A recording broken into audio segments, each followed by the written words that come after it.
What up, my weebles? I'm looking for city council right now for y'all. It ain't started yet.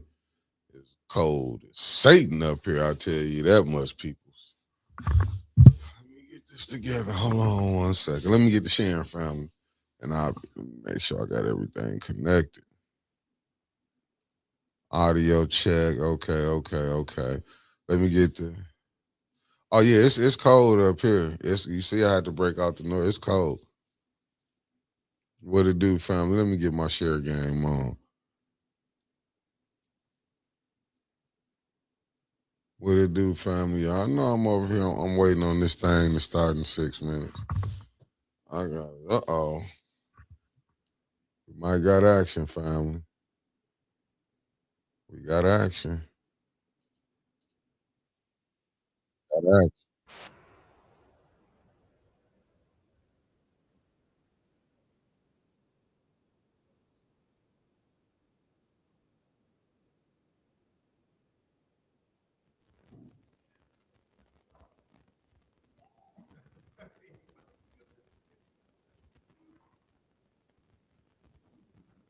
Real time.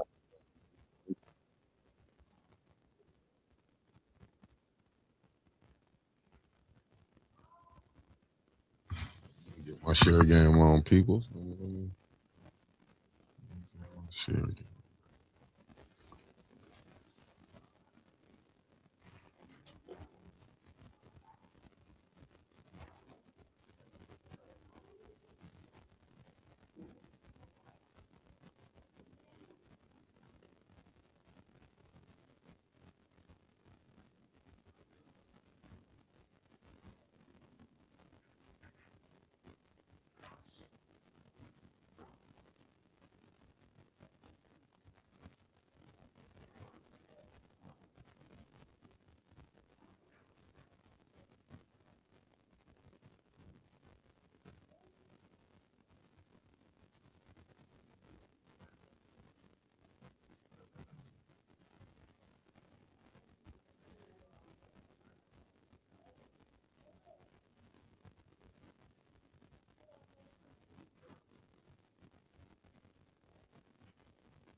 Mm-mm.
The time is now 5 o'clock, and I call this meeting of the Finance Committee of the Flint City Council to order. Roll call, Madam Clerk.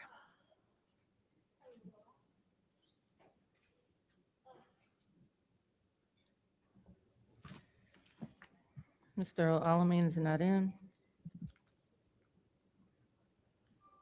Dr. Lewis is not in. Ms. Johnson, Present. Ms. Priestley, Present?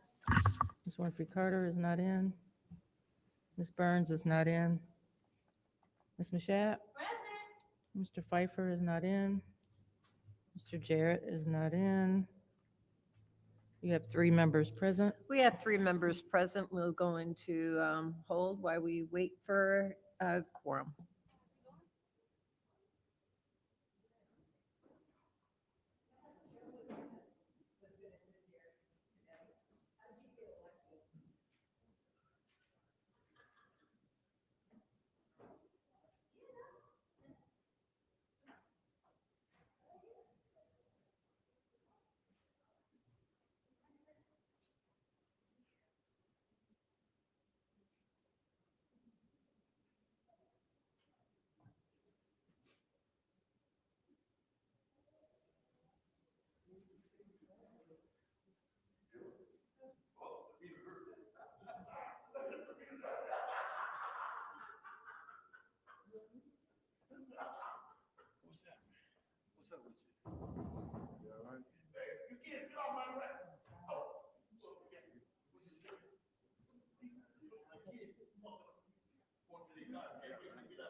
Judy back to making rules up again. We'll go to hold.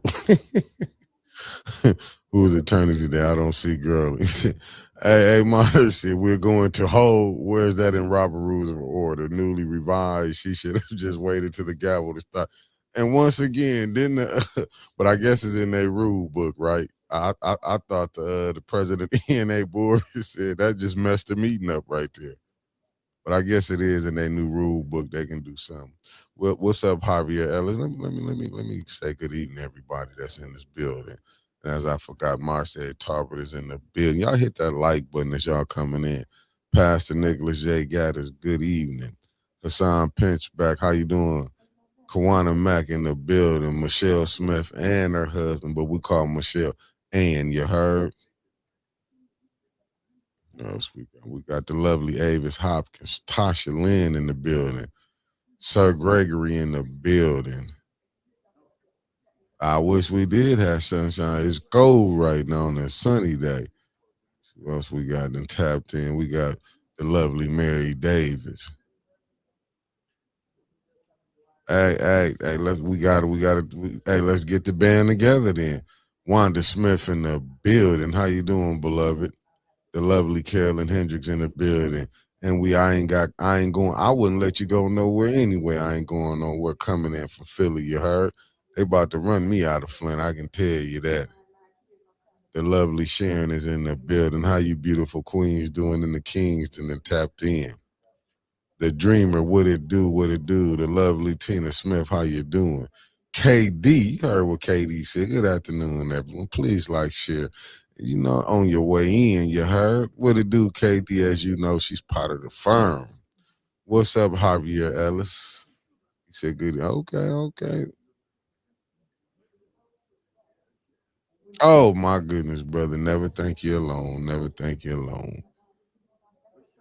The lovely Lanita Murray in the building. Kawana said she got to refill the fight tank. YJ717, what it do? Thank y'all for tapping in. The lovely Sherry Allen in the building. Javier, don't never thank you by yourself. The lovely Sherry Allen and tapped in. What it do, family? We over here working. We is working. We just waiting on these people to tap back in. We waiting on them to tap back in.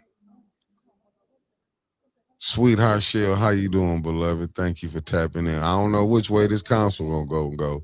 But Winters laid it on the line last night. When I say she gave everything, she gave everything. How you doing, Miss Karaja? Thank you for tapping in. Good brother, you always all right, man. I'm trying to tell you, when the days look lonely, that's when you got to stand 10 toes down, baby. There's many days I come on here, I know they don't want to hear me. I be saying that to myself. That's why I come on in this thing. Let me see what Concrete Jungle, what it do. Thank you for tapping in. Good afternoon, evening, fam. Bro, that physical therapy is a monster. I understand what you're dealing with a lot for a show. I'm going to tell you, damn near knocked me down. But, hey, look, I battled back, though, but I ain't going to lie. I was so happy the month of February was over. It was a rough time for me. Miss Tia, how you doing? Thank you for tapping in. Don't, fam, we're going to get the thumbnail. I'm going to have it all back on point. I just been really woe down. And for y'all, my bad for me and Brother Elliot. We was supposed to go on. He was out of town, but some things you know, we got the city council today. We was going to come on, but we're going to be on Sunday. We're going to get it back rocking and rolling. But thank y'all for tapping in. Like I said, Winters laid it on the line last night. She told him everything she can handle. She said everything she can handle. She wasn't playing with him. She gave him everything. I don't know what more they want from her. Oh, my bad. I don't know how much more she can give y'all. But everybody in the building, I see that right there, though. Everybody in the building.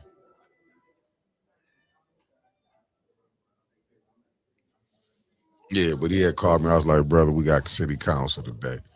So he's like, we just going to go on running back for Sunday. I said, we're going to give him a lot. Oh, for sure. Thank you, Marcia. Thank you. You know, I'm trying to figure as you seeing, I'm figuring this stuff out. I was supposed to been having this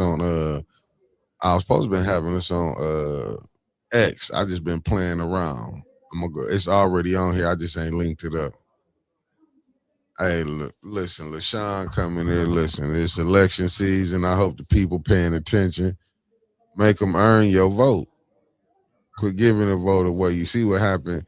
They were so mad they voted Trump in, and this thing and went to hell on a rocket ship.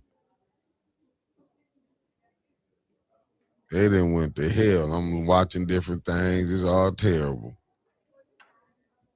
Okay, look at JWC right there. Okay, I see Brother Clark in the audience. Okay.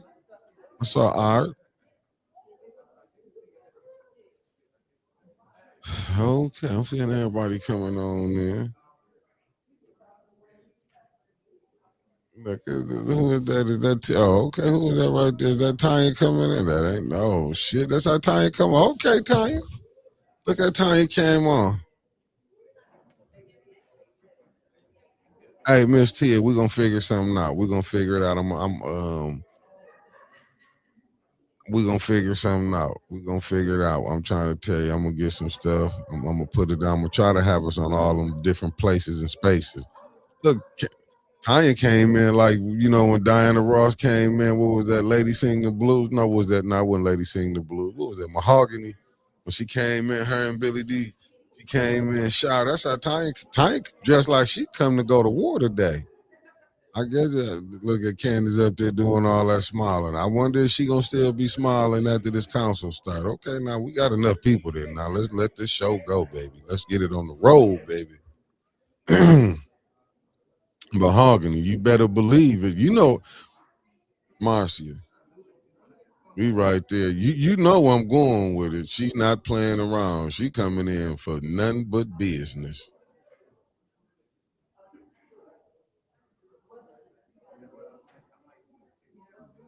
About to get busy. That's what it is. It's about to get busy. Sir Greg, it's showtime, baby. That's what time it is. It's about to get busy, baby.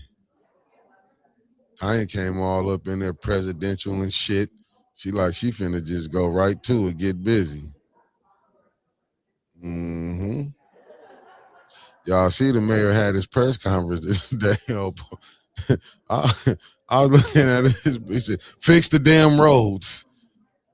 he threw the governor like our good governor. Fix the damn roads. What's up, the lovely Teresa's in the building? How you doing, beloved? Sitting up there playing "Fix the Damn Roads." Neely, we don't got nobody. Look, man, every street in Flint is fucked on the north side. Let me just say, and on the south side. Let me see what Sally Belly said. I wonder what the Oak Park lady want today. The only show up to ask for something. Oh, you see them there too? I ain't want to say nothing. Uh-oh. Is that Mr. Peachy?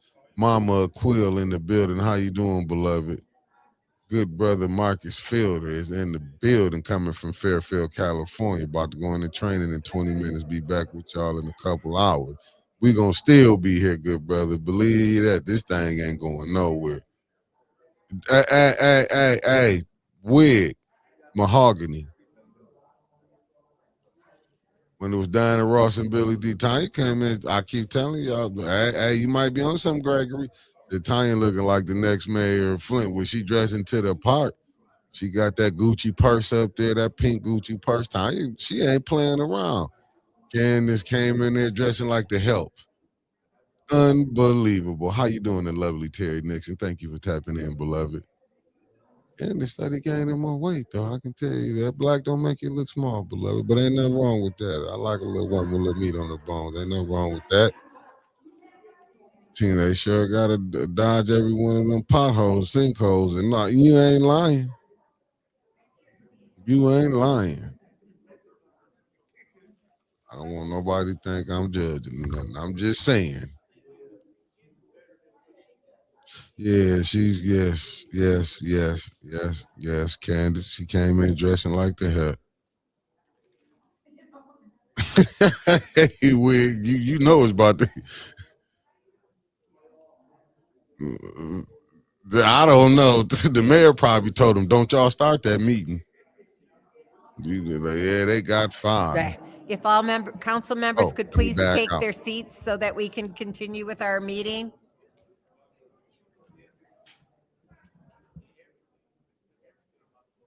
Let me come back. Judy, they ain't paying you no mind.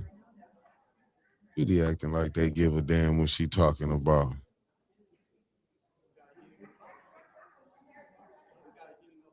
Maybe on to something, Denise. Maybe on to something.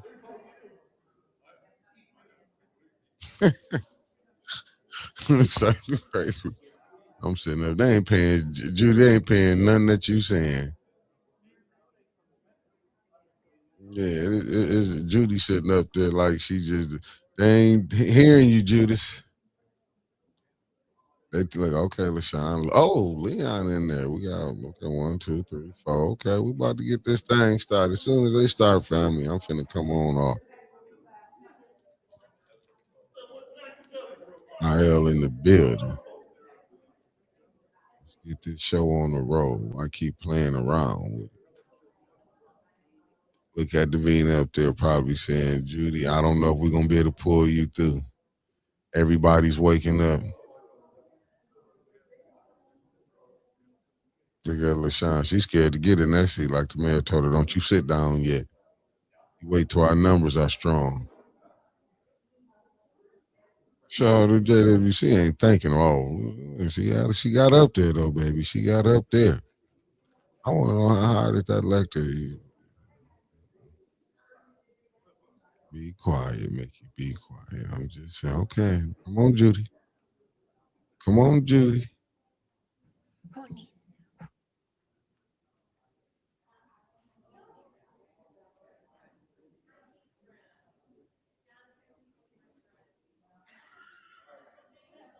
Yes, I know. I'm waiting for our clerk to sit down. Uh-oh, shit. I got to come on out now. Jonathan. Madam Clerk, go ahead and with roll call. We have the quorum. Okay, the time is now 5:15, and we will redo the roll call to establish the quorum. Mr. Alamin? Present. Dr. Lewis is not in. Ms. Johnson? Present. Ms. Priestley? Present. Ms. Winfrey Carter?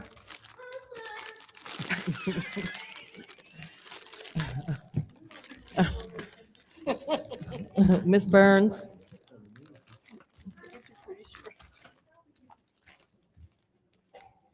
Oh, Ms. Winfrey Carter? You're calling your name. Present. Ms. Burns? Present. Ms. Mashat? Mr. Pfeiffer is not in. Mr. Jarrett? Present. You have 7 members present. We have 7 members present. Reading of disorderly person city code subsection. Any person that persists in disrupting this meeting will be in violation of Flint City Code Section 31-10, disorderly conduct, assault and battery, and disorderly persons, and will be subject to arrest for a misdemeanor. Any person who prevents the peaceful and orderly conduct of any meeting will be given 1 warning. If they persist in disrupting the meeting, that individual will be subject to arrest. Violators will be removed from the meetings. Are there any requests for agenda changes or additions?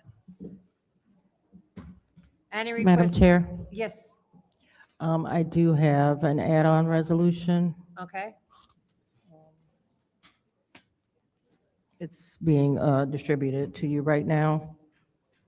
It's a resolution to initiate the process for hiring sign language interpreters for city council meetings.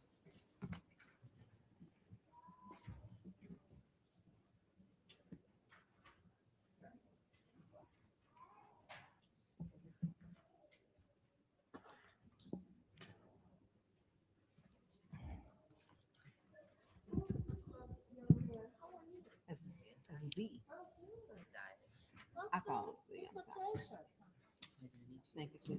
Madam Chair, Yes. Madam Clerk, Madam Clerk, the doors are locked down. Yeah, they're asking. Yeah, she was made aware of it. Madam Chair, the door should be unlocked. I IT just did got a unlock text. it. And I just wanted to introduce you to Zaya here, who is our council secretary, Jasmine Green's son, and he is volunteering for the next couple of council meetings toward his National Honor Society in high school. So he's helping us out for the next couple of meetings. Welcome. So this resolution will be considered add-on 1. Are there any other agenda changes or additions? Hearing none, it's now time for public comment. Members of the public who wish to address the city council or its committees must register before the meeting begins. A box will be placed at the entrance to the council chambers for collection of registrations. No additional speakers or slips will be accepted after the meeting begins. Members of the public shall have no more than 3 minutes per speaker during public comment, with only 1 speaking opportunity per speaker. Madam Clerk, who is our first public speaker? First speaker is Michael Clack. Those doors still aren't open. Good evening, council. Good evening, council. I want to briefly address the letter that some residents of the city have received regarding the Cross Connection Control Program. For a lot of us, this is the first time we've ever heard of this program, and that alone is a problem. Now, I took the time to Google it. Google says that the program is described as a safeguard to prevent contaminants from backflowing into our public drinking water system. It identifies risk where potable water meets non-potable substances like sewage or pesticides, and it requires the installation of devices like backflow preventers or air gaps to ensure safe and one-directional water flow. Now, a safeguard sounds fine on paper, but here's the issue. It seems like we, the residents of Flint, are being treated like we're the source of the contamination. Why are you sending letters, not you, but why are you sending letters to homeowners telling them to make arrangements within 10 days as if this is some urgent compliance matter, but not once addressing the actual sources that have historically contaminated our water? And then a 10-day notice? If something requires action within 10 days, that suggests urgency. That suggests emergency. So couldn't the administration have could have used the emergency water system to save money? Remember the system that announces Easter egg hunt? Why was there no direct communication beyond a letter that many people barely understand? Because buried in that same letter is the part that says any cost associated with replacement, modification, or installation or testing of these backflow prevention devices falls on the property owner or occupant. We are already dealing with rising water rates from GLEWA. We're already dealing with the system that has failed the community before. And now, without meaningful public education or transparency, residents are being told to open their homes and potentially pay out of pocket for another problem that we did not create. We have a mayor that proudly reminded us of his experience, who holds press conferences regularly, even as recent as today. Now, I don't watch them because I can't stand being lied to, but I'm willing to bet that this program that directly impacts residents, homes, property, and their finances was never communicated to the public. In closing, I hope you all exercise your authority to subpoena the mayor to ask him some real questions, because we're tired of press conferences, smiles, and shiny suits. We want him to answer some real questions, not about this fluffy stuff that he keeps on spending his time campaigning on. Thank you.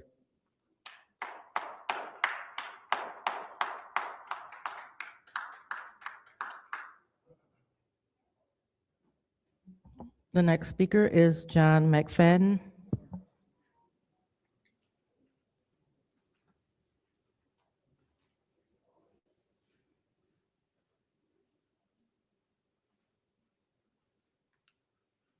Evening, Council. I'm John McFadden from the First Ward. I'm here with a complaint about the service fees. Okay, I'm here to complain about the service fees that you guys charge when you go pay your bill. It's just seemed like to me that it's just a little too high. I go in there to pay $300 on my water bill, and then I had to pay an $8 service fee because I'm paying with a card. And to me, that right there is just a little bit there too much. The charge, I think she said it was like 3% or something for that right there is just a little bit too much for the citizens to have to pay just because you're using a card. And also, I'd like to thank you guys for redoing Oak Park for us down there. And we're having our first Easter egg hunt down there for the kids down there this Saturday, the 4th of April. Everybody is invited from noon to 2. And everything is free. Refreshments and gifts and everything will be given. And we really appreciate you guys. And we'd like to have you guys to see about if we can get some swings and playground equipment down there for the kids. We got nice shelter and everything down there, but we have nothing down there for the kids to play with and stuff. So if you guys could do something for us down there with that, be highly appreciated. Thank you.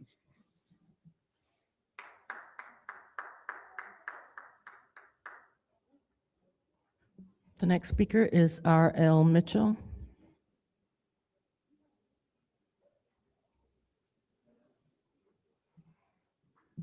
Hello, Council. Hello. I'm R.L. Mitchell. I reside at 759 East Linden Avenue. And for the record, I once again was offended again Wednesday night when my church is in Detroit. I had to go to one of my churches in Detroit. But Mayor Cleopatra attended. And I found out we was attacked while I was in service by the ISIS peoples. And evidently, the mayor, the bombs didn't go off. And then just like in Flint this morning, the same thing happened over at Mays Hassel Center. Somebody locked the doors when I was approaching, and the mailman she pulled in front of me with boxes, and she ran back in the truck with the boxes. And when I went to push the button, the little boy that owned the door, he said, "Ooh, it's his fault. He forgot to unlock the other door." And then little Patrick. But it's another, and the same thing happened a few minutes ago. In City Hall, the people got a way of just making people don't know how to get up in City Hall to take care of business. Like Madam Burns, her father-in-law approached me. He found out he had some grandkids, and he wanted to see him. He came to the second floor. He didn't know how to get to the third floor. He said, "Make sure you tell my daughter-in-law, Burns, because his son gave them babies to him. He ain't never saw, and she ain't never met her own grandson." Anyway, that's enough for that right there. But the main thing about this situation in Flint, about this water situation, the dude, and welcome aboard, Jasmine's son, to take the time out of your high school to learn up really happened going on in Flint. Like them Grand Blanc kids out in Grand Blanc, they're the only one got sense enough to attack ISIS back. But in another, had a stage walkout in Grand Blanc. And like I say, the bombs didn't go up in another attack, and the other one killed the rest of the ISIS and all right in Detroit. And like the mayor, like Reverend Chris Patrick, what is his name, over there by the school over there by trying to school in Chris Martin. He don't even must got a radio broadcast somewhere. I want to see his goose with the mayor. They cut the preacher voice off it, and he up there had a false alarm attack this morning. People couldn't shoot pool right. Professional pool shot got to look out the window to start the pool game. You but the only one can push that button over there, like somebody got to take cover. But you better start talking up like Trump doing, and the preacher over there, Chris Martin. We got to get some Will Smith people to maybe to slap the man of God and see what happened. To Kimberlake, your fire. Chris Martin. RL, all that this is your Trump time. Talk about scared, go Thank to church. you, RL. Stay tuned, America. Thank you. The next speaker is David Peachy. Dave Peachy, Fourth Ward. I'm here I'd like some information. What do these guys that drive around, neighborhood safety officers, actually do? I see at least nine of them drive around. I just went by where they parked at, 4 brand new trucks, black. And these are $50,000, $60,000 trucks. Anyway, in my neighborhood, I've asked them, "What do you do?" The guy kind of laughs, says, "I don't know." I said, "Can you clear that property?" "I'm not with the land bank." "Can you do something about all the fires?" "Well, I'm not in the fire department." They don't do anything. But the other day, I was passing Asbury Church in the 3rd Ward. If you got time to listen, they were pulled in there, 3 of them, in a blue truck, a silver truck, and a white truck. The white truck usually drives around my neighborhood. They were filling bags up with food and taking it back to their trucks. These guys are working, driving public trucks and going and getting free food that's meant for people. I've seen people line up there at 6:30 in the morning, and they don't pass food out till 9 o'clock. And I tell you, somebody ought to investigate that thing, because I sit there and watch them. I'm not nosy, I just care about that neighborhood. And I sit there and watch them. They unload a truck, semi, and these guys who were supposed to be helping people out were taking food and putting it in their own trucks. And they had certain people come up, they could just load all the boxes they wanted and leave. But the people who've been waiting in line for 2 or 3 hours, they got nothing left by 10 o'clock, it's all gone. It's unbelievable. Somebody ought to check on this stuff. But the biggest thing is them safety officers. Didn't they used to be called neighborhood improvement? Or do we still have them? Which I never seen any improvement, but they drove around. They won't even talk to you. They have no legal right to do anything. So Ms. Burns last time said, I'd like to do more for the police officers, more for them, give them more. Get rid of these guys, take that money and put a couple more police officers out there who have the right to do things. These guys are parasites, and they don't even care. They admit they don't do nothing. So if they admit it, why can't you do something about it? Thank you.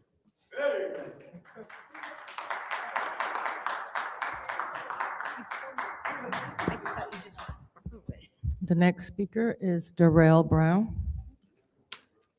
I didn't know you were using it. Good evening. Darrell Brown, 7th Ward City Council candidate. I got 3 things I just want to talk about. One of them being guns in Flint. We have to do something about making the streets safer.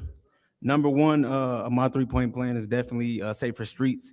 So Monday I was home with my son and I heard about like 50 gunshots ran out. And this was like 10 in the morning. This is broad daylight. And police officers came out almost like half an hour. And to me, that's not acceptable. I had an issue with that, and I still do. People like that, the departments definitely have to be held accountable for what they do or don't do. And I was in Lansing today where we had talked about, I had talked to 3 representatives, and we definitely just got to hold people accountable. And one thing I see that we have to do is work locally. And I aim to do just that, especially here in Flint, because we know we do have a high gun violence rate. A lot of people are affected, and I got to hear all those that are affected by these things today. Secondly, potholes. So we have a lot of potholes here in Flint. We all know that. Tires are getting tore up. And in the 7th Ward, I'm going to be taking pictures. I'm going to be showing them out and all that. I did make a few phone calls, and I'm waiting to see what happens. I'm going to just see in certain areas what they're going to do. It's almost going to be like a race to see in the cultural area and then not so cultural area. What are they going to do? What side are they going to get to first? But we could have really taken care of this and pre-planned for horrible winters and got this taken care of. Like I'm looking at 80% to 25%, right? So the 80% is tore up. 25% we would have had to fix only if we would have pre-planned for these horrible winters that we had. I don't see no steamrollers, no Packers or anything like that. Those things that we see are on TV, but we do not see it in the city of Flint, and we got to push for those things. And then lastly, pretty much water. We know that the water is not clean. We know that the pipes are not fully replaced. And I don't know why that was said by the mayor that it was or that it would be already. People are still complaining. I hear those complaints, and we got to hold the mayor accountable for, things like that. I know it's election season, but it's kind of like, come on, let's say things that's factual. Everything that I'm saying right now can be backed. We can see these things. We got eyes and we pay attention. So we want to push those, and we really do need a long-term plan for what's going on right now. And I do encourage you all to continue to push for a real plan, not something that's just being said. Thank you.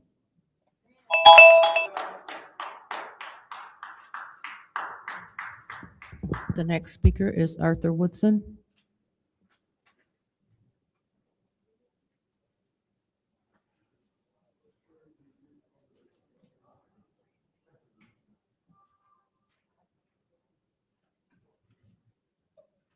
Good evening. I just wanted to come up for a second. I was sitting back thinking, we have a pilot program. Well, not even a pilot program.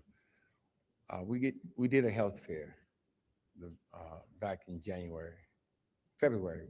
We did a health fair, and we are collecting blood basically.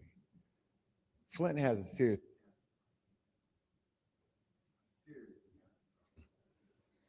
and you had PFAS, you had TTHM, DCE, PCE, you name it, we had it in our water.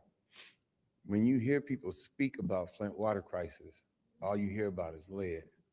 But it was more than lead, and the narrative needs to be changed.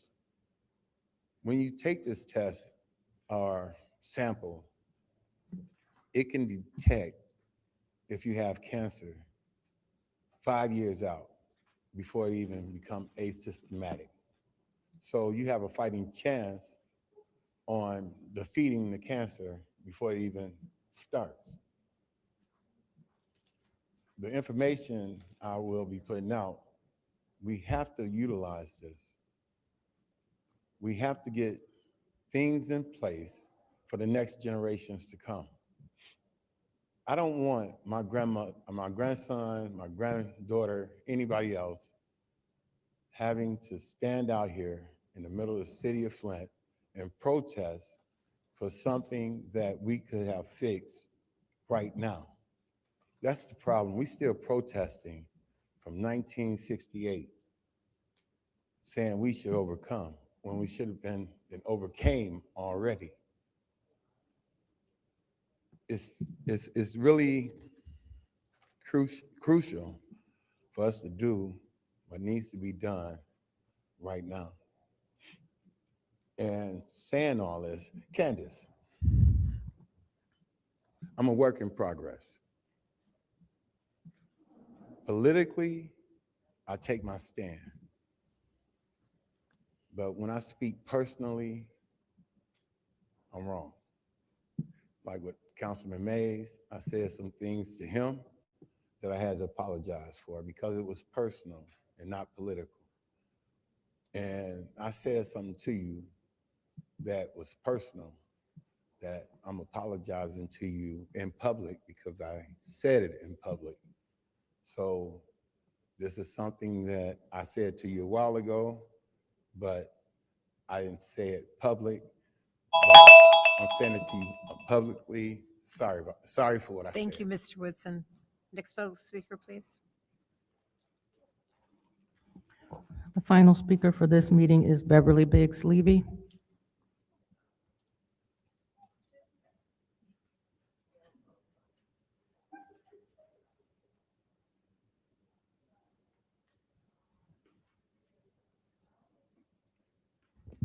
My name is Beverly Biggs Levy. I'm in the 3rd Ward, running for the 3rd Ward City Council seat. Can you speak up? LaShawn, I talked to you the other day about Philadelphia Street. That stuff is still sitting down on the sidewalk. I know you'll get to it. I don't know if you called anybody or not. This is my thing. The mayor was on today talking about the damn streets. Mighty funny, he's been in there for 8 years, and them damn streets been the same. All he's doing right now is putting a Band-Aid on them. Them potholes are so big, if you don't fix the street, putting some down ain't gonna help it. Why isn't he out here doing the job? We haven't had nobody to cut branches off in 8 years. You know how you used to go out, see somebody, wintertime coming, you cut the branches down to get the, where you don't have that where the leaves, the tree branches are not falling in somebody's yard or on somebody's house. He haven't did that. I haven't seen a sidewalk scraper, and God knows when. Clean the gutters out. When it rains, it floods because them gutters has not been cleaned out in 8 years. It's election time, but he want to be back in that seat. LaShawn, I heard you out there knocking on doors, getting them signatures to get on the ballot. It ain't gonna do no good. He gonna cheat anyway. Getting them signatures ain't gonna mean nothing. You guys need to get with this mayor and have him accountable for the things that he is not doing for the residents. You got them working, some people working 6 days a week, 10 hours a day. If you'd have did it all year round, you wouldn't have this problem at this point. Our mayor is sad. And I thank God that, what's his side piece that he hang with? He wouldn't speak. He knew that this was some garbage. He wasted his time, keep going on air, talking about what he's doing. He's doing nothing. And if you put him back in that seat, it's gonna be the same thing the next 4 years. Have a blessed day.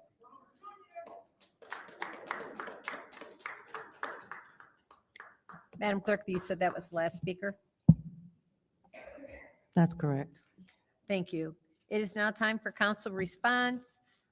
Council members will respond once to all public speakers, only after all public speakers have spoken. An individual council member's response shall be limited to 2 minutes. Is there anyone who'd like to address? Go ahead. Thank you so much. I do want to take this opportunity, and Councilwoman Burns, you might be correct. It's a little frosty deep, deep below.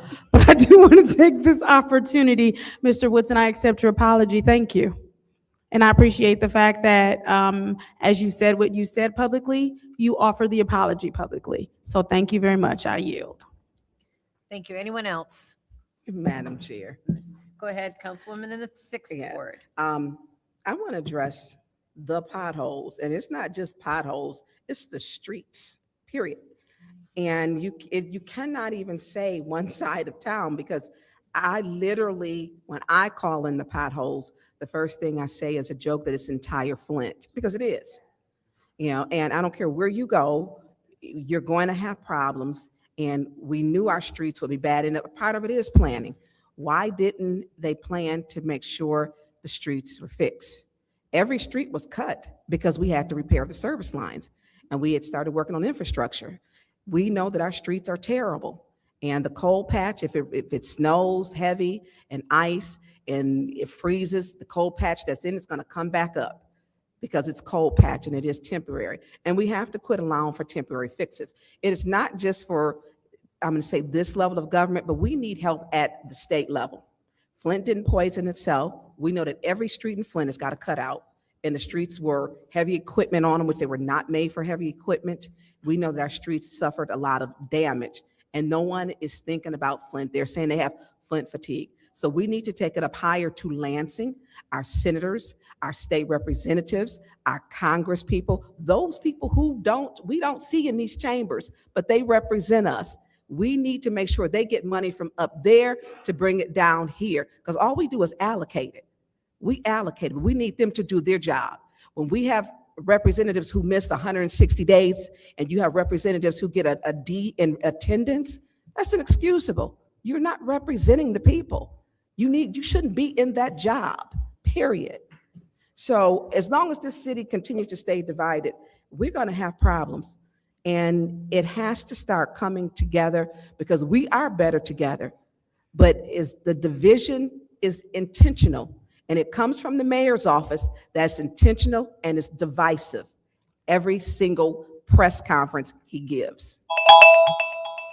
Thank you. Anyone else? Madam Chair, Go ahead, Councilwoman in the 3rd ward. I'd like to thank all the residents for who came out. Ms. Biggs, I did speak to someone regarding the place on Philadelphia And Saginaw, I thank you for riding around in our community in the third ward and seeing the different things that we both see and we both on it. So we have to kind of like tag team it. So when you call me, I also put in a complaint, but I also need for you to also put in a complaint, and then I'll follow up with that complaint.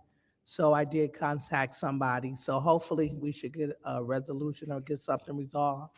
I also looked at the building as well, and I seen one of the pieces of wood is still on the ground. It was as when we seen it, but I don't know if it's still there now. So we need to kind of see if we can get some camera surveillance up, because as soon as we board something up, so I don't know what happened. They taking the wood, what they doing with the wood, just like when we did the cleanup over there on North and Black. It was clean, and then 2 days later, it was back a mess. So just continue to keep on notifying me, let me know. It's gonna take all of us to make it happen. And it wasn't done in one night, and we gotta do some work and get it done. But thank you so much, Ms. Biggs, for your observation, and I'll do the best that I can to make sure it gets done. Thanks. Thank you. Anyone else? Madam Chair, Go ahead, Councilman in the first ward. thank you. I would like to thank the residents as well who spoke and expressed their concerns today. Just would like to give a big shout out to the Howard University students who volunteered with myself and several other individuals all last week. We were able to do several cleanups and also worked on some projects beyond cleanups and things in the ward. I also want to give a big shout out to the Catholic charities, as well as being a proud sponsor of the Flint Elite Warriors, who are in the semifinals basketball game. Our young people are doing some amazing things. Thank you. Thank you. Anyone else? Madam Chair. Go ahead. Thank you. So I also like to echo the sentiment of my colleague in the first ward. I was able to participate with the scholars from Howard, and we had a great time. And a special thank you to organizations like Delta Sigma Theta that provided dinner for them. I'm going to reach out to you, Councilman Elamine, to see how we can connect, because having two full bus loads of students coming to Flint and volunteer at our schools, like you said, helping you clean up, I want to see how the city can get on board and do something good for them while they're here. So don't know what that'll look like, but again, when we have youth that are spending their spring break coming to Flint, Michigan to help Flint, yeah, we need to make sure that we roll out the red carpet every time. And I don't know why we didn't even have them at a council meeting to acknowledge them for being here. So I'm looking forward to them coming back. And also, I would like to extend the welcome to other universities, college campuses. Please, yeah, Flint is open, yeah, and we welcome you. And so we thank you all that have taken the time out to build, and we're looking forward to building more relationships. So thank you.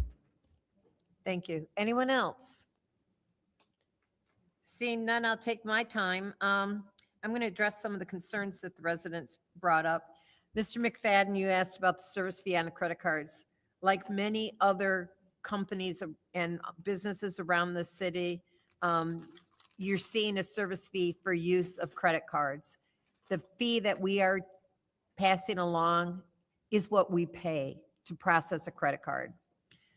I have come down with my checkbook and wrote a check for my bill rather than paying that 3% or the 2.8, I think is an extra cost.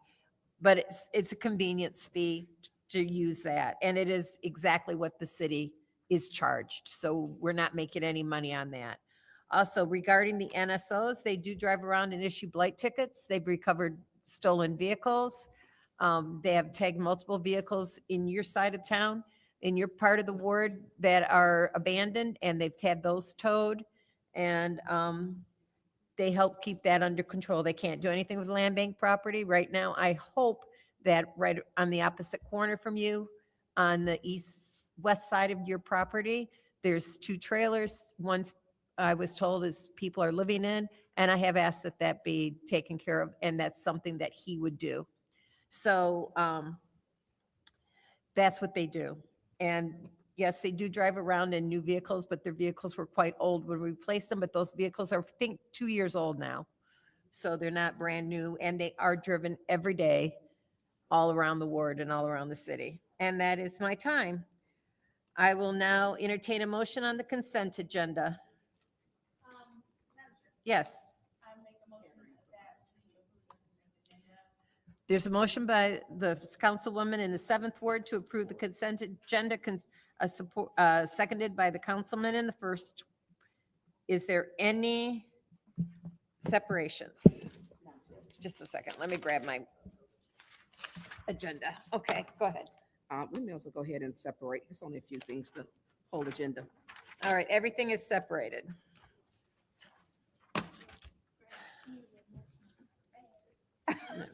Let me make a note here. All right. Because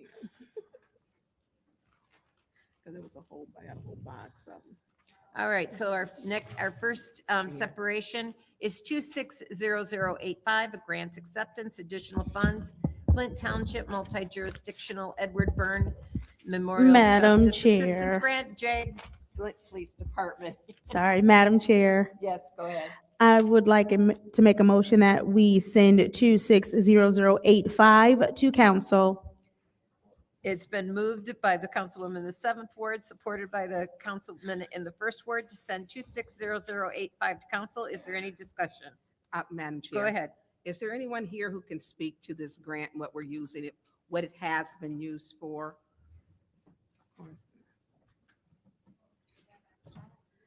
Madam Chair, to you, Mr. Edwards.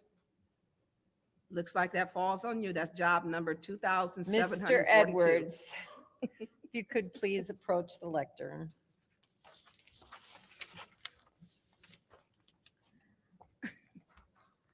I know you probably haven't, this is with the police department. I know, and we don't see Chief Green or anyone here or the deputy chief to represent. So can you tell me what they have, do you know what they've used it for? Or what this specific grant is for? Other than the information provided, no, I don't have anything that I can add to that. I did send something to the deputy chief, so I'm not sure what happened. Can you have, because it looks like it's split between a couple of agencies, and it is. You do know that this, I'm sorry to interrupt you, but you do know this was money that was being added to already approved by council. Yeah, I do. I want to know what has been some of the outcomes. You know, what are we doing with it? I would like to know the programming. So if you could have Chief Green here or someone from his department who's over these dollars with the programming, so that I would like to ask questions, what they're using it for, what are the outcomes? You know, is it benefiting? So if you could, for Monday, if you could please do that. Yes. All right, thank you. I yield the floor. Any other discussion?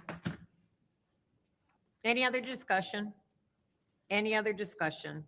Seeing none, this is the vote to send 260085 to council. Mr. Alamin? Dr. Lewis? Yes. Ms. Johnson? Yes. Ms. Priestley? Yes. Ms. Winfrey Carter? Chair is her seat.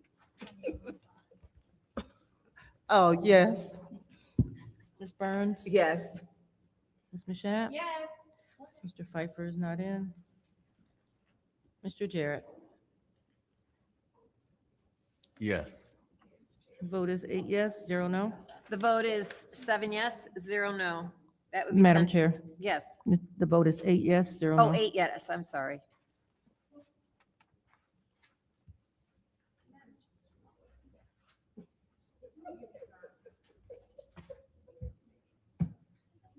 Yes.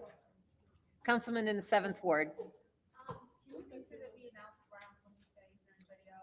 Yes, I did forget the second round of discussion. Thank you. I realized that after I called for the vote and the vote was happening.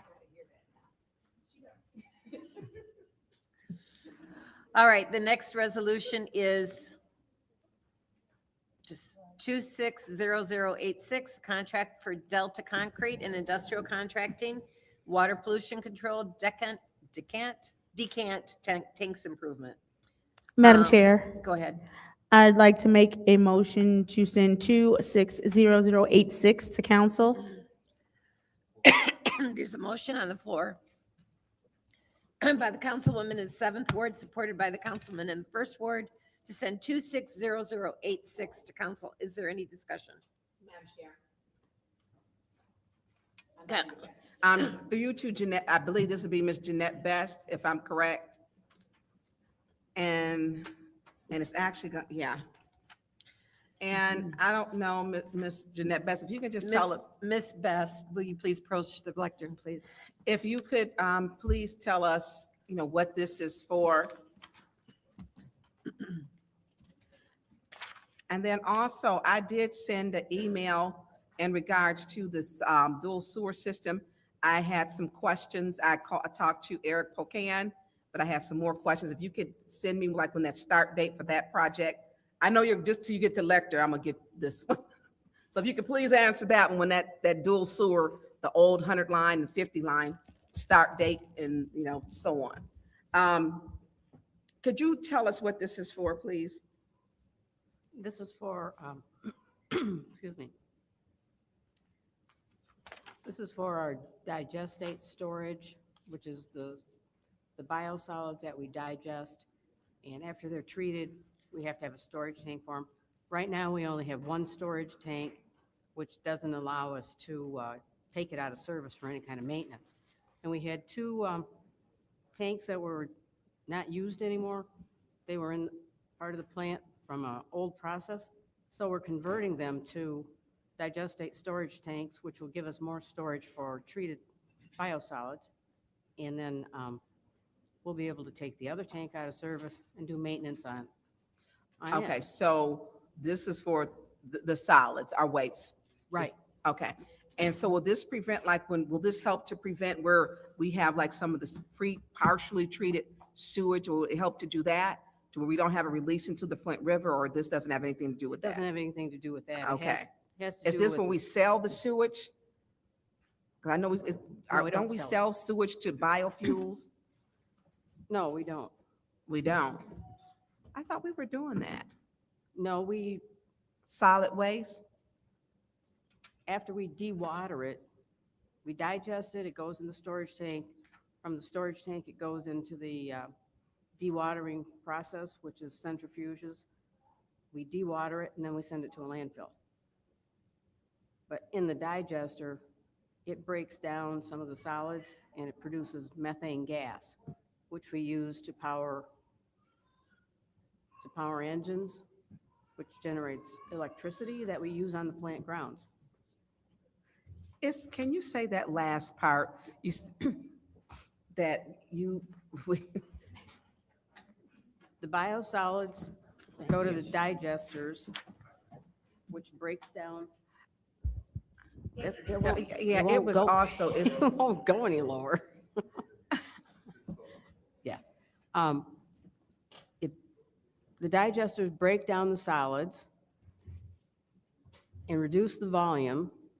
And when they do that, they produce methane gas, and we use the methane gas to run engines that run generators that produce electricity that we use at the plant.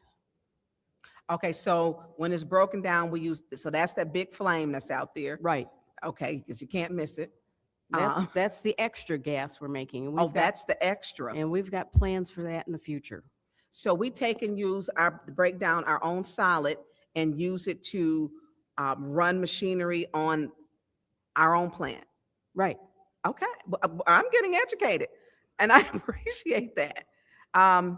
So this will allow you to fix the other one and have one. So will you use both, or will one just always be an auxiliary? This will give us redundancy and more capacity. Okay. Thank you. You're welcome. And Mr. Edwards is going to send you a formal statement about the project. He wants to give it to you in writing. Oh, great, because I would like to share. Thank you. You're welcome. Thank you. Any other discussion in the first round? Any other discussion in the first round? Last call, first round. Any discussion in the second round? Any discussion in the second round? Any discussion in the second round? Okay, this is the vote to send 260086 to council. She-mails on that drove too far. Dr. Lewis? Yes. Ms. Johnson? Yes. Ms. Priestley? Yes. Ms. Winfrey Carter? Yes. Ms. Burns? Yes. Ms. Mashat? Yes. Mr. Pfeiffer is absent. Mr. Jarrett? Yes. Mr. Alamin? The vote is 8 yes, 0 no. The vote is 8 yes, 0 no. That would be sent to council. Just a second. Resolution, I'm on the wrong page. Resolution 260086. The next resolution is 260087. Contract with Metcalf Electric Incorporated for medium voltage distribution improvements and water pollution control. Is there a motion? Madam Chair, Yes. motion to send this to council. It's been moved by the councilwoman in the 6th ward, supported by the councilman in the 1st ward to send 260086 to council. Is there any discussion? Madam Chair, Go ahead, madam. the YouTube is probably Jeanette Best again. That's why she's still here. Because I didn't see you behind Mr. Woodson. I didn't. I was hiding. I didn't. I'm looking back there. I'm just really short. That's just a little height challenge. That's okay. Quick question. Okay, so I'm looking. So this is the so Metcalf. Look, is this Officer Metcalf's electrical? No. So I was just joking, Judy. Thank you. That was my thought when I Yeah. said it. Can you tell us what this project is, please? It looks like, and reading in our summary, it had experienced failures, which was over 50 years old. So Right. is this for upgrades? This is to replace all the old underground medium voltage wiring in the plant. We've had 2 of the lines that have already broken, and we had to do an emergency repair. And what this will do is replace all of those lines that are 50 years old before they break and take the plant out of service. So Because- this is some preventive Yes, before it breaks completely. yes, This is good. So the cost is $867,000. Is that correct? correct. And then how long does the project take? I didn't see that in here. I don't remember how long, probably less than 6 months. Okay. Well, and in 50 years, I know that the cabling, everything has changed considerably. Yeah, this is all wire that's underground, so. So it has to be dug up. Is Well, it in there- is it there are conduit? There are access manholes, so you can grab hold of one end of it and pull it out, and then feed in another one, put it back where it came from, put a new one in. So where is you it in take out. conduit underground? Yes, Okay. So they can grab it, pull it out, and then put it back in. Mhm. and fish it back through. Right. But How, it goes all over the entire plant, so there's a whole lot of it, which is why it costs so much. yeah, that's a big project. Okay, that was my only questions. Thank you. Any other discussion in the first round? Any other discussion in the first round? Any other discussion in the first round? Is there any discussion in the second round? Is there any discussion in the second round? Any discussion in the second round? This is the vote to send 260087 to council. Ms. Johnson? Yes. Ms. Priestley? Yes. Ms. Winfrey Carter? Yes. Ms. Burns? Yes. Ms. Mashat? Yes. Mr. Pfeiffer is absent. Mr. Jarrett? Yes. Mr. Alamin? Dr. Lewis? Yes. Vote is 8 yes, 0 no. The vote is 8 yes, 0 no. That will be sent to council.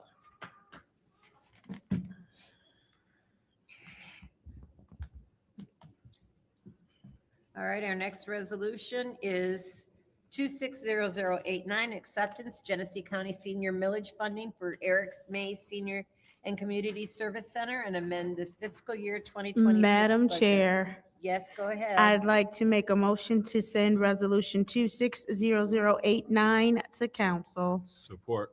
It's been moved by the councilwoman in the 7th ward, seconded by this councilman in the 1st ward to send 260089 to council. Is there any discussion?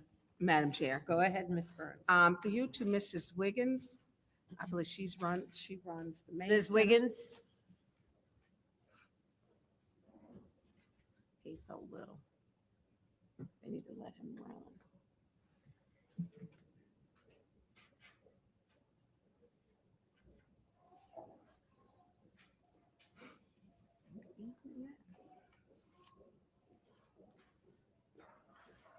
Good evening. How are you today?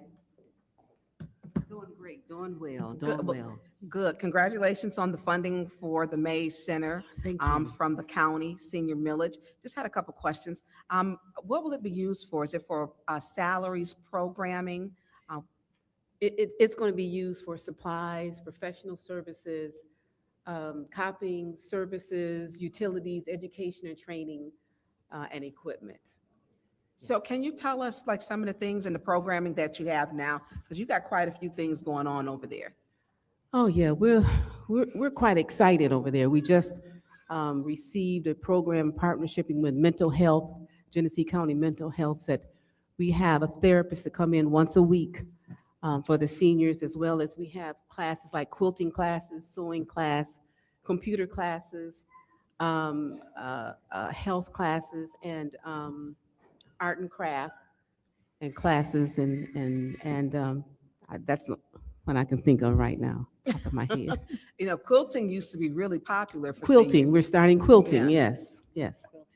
Quilting was really, everybody had a quilt. Mhm. Well, my grandmother's day.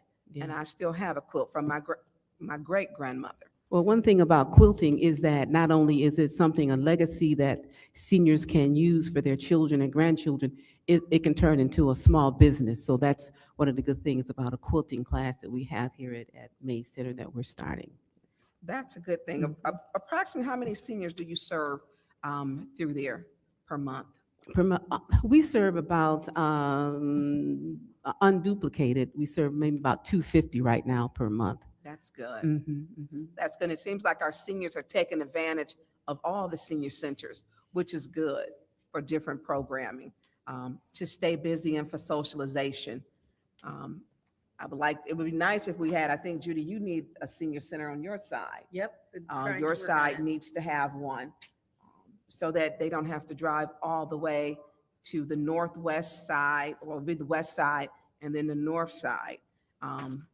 But the McKinley Center you're going to be, when will that one start having senior services? We have a new director at McKinley Center, so if he was here, he could answer that question. I'm not quite sure. Yes. Okay. Oh, I Mhm. thought you did both. I No, apologize no. for that. Uh-huh, Yeah, that's okay. I That's thought all you right. did both. Well, congratulations on getting the 54,000. Yes, yes. Great. I'm glad you got quilting. Yes, you need to come to the class. Look, I need to learn how to quilt. Yes, it would be great. Thanks. I yield the floor, Madam Chair. Thank you. Any other discussion in the first round? Yes, Madam Chair. Go ahead. Madam Chair, through you to Mrs. Wiggins. Hi, Mrs. Wiggins, how are you? I'm doing great. Congratulations Thank you. on the 54, well, near 55,000. I have a question. If millage funding is reduced or eliminated in the future, how will the center sustain operations? Well, that could be a question that finance could handle or answer, but right now, we're handling it right now. We don't have the millage, so. Okay.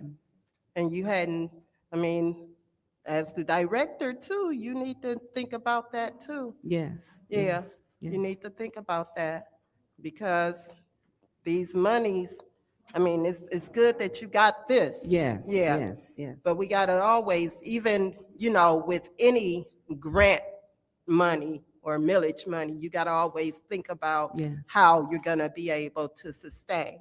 Well, we Yeah. are looking into grants right now. We are looking into grants, but, for right now, we're looking Okay. for, and we do have small fundraisers, but not a large amount of Right. fundraising, yes. Yeah, not large enough, well. To sustain yeah, a salary, yeah. anything of that But as sort, long yes. as you're having fundraisers, that's Yes. some, Yes, to help yes. with, whatever it is that you need, programming, and materials and all of that. Okay, that was one question and something that we all need to be thinking about. I mean, even for myself, working for a nonprofit organization, I'm always thinking about, okay, how I'm gonna sustain, as far Yes. as my program that I run. So there, but I'm always writing, trying to, see about different grants that I can write to help with other things. So, thank you. Okay, thank you. Thank you. Any other discussion in the first round? Madam Chair, Go ahead. thank you. Through you to Ms. Wiggins. Mhm. Good evening. Hi.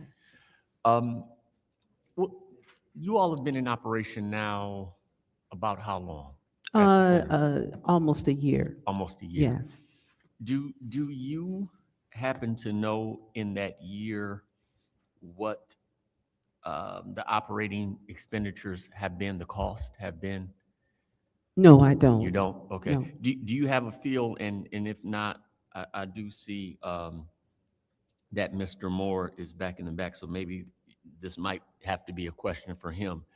Do you know of what you project or have had by way now of almost a year of actuals? How much of the expenses, what percentage will this $54,000 cover? Will it cover approximately half of the anticipated annual expenses, or is that a Mr. Moore? It's a Mr. Moore Okay. question. Yes. Okay, thank you. If possible, Madam Chair, to have Mr. Moore Mr. come Moore. forward.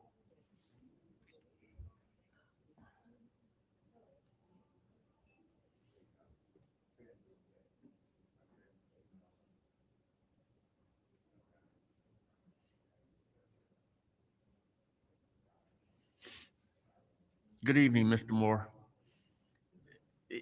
Having been in operation now for almost a year, are you able to give us somewhat of a number around their expenditures at the center? The last year, we've been very bare bones. It's been a very bare bones operation. We've been hoping to get the funding that we've just received. I don't have the reports for what we spent year to date, but I can send that to you. It's not very much. We spent we had some money in some ARPA dollars that could be spent for the equipment and TVs and computers and such. We did that last fiscal year. This year, we've put some money together to provide some bare bones programming. Where did that money come from? It's come from a number of different little pockets. I can get you the account numbers for that. Okay. And what are the projections for the year? Do you know? We're not off the top of my head, but we are going to be having a session about that for the budget that's coming up. And we can go into depth of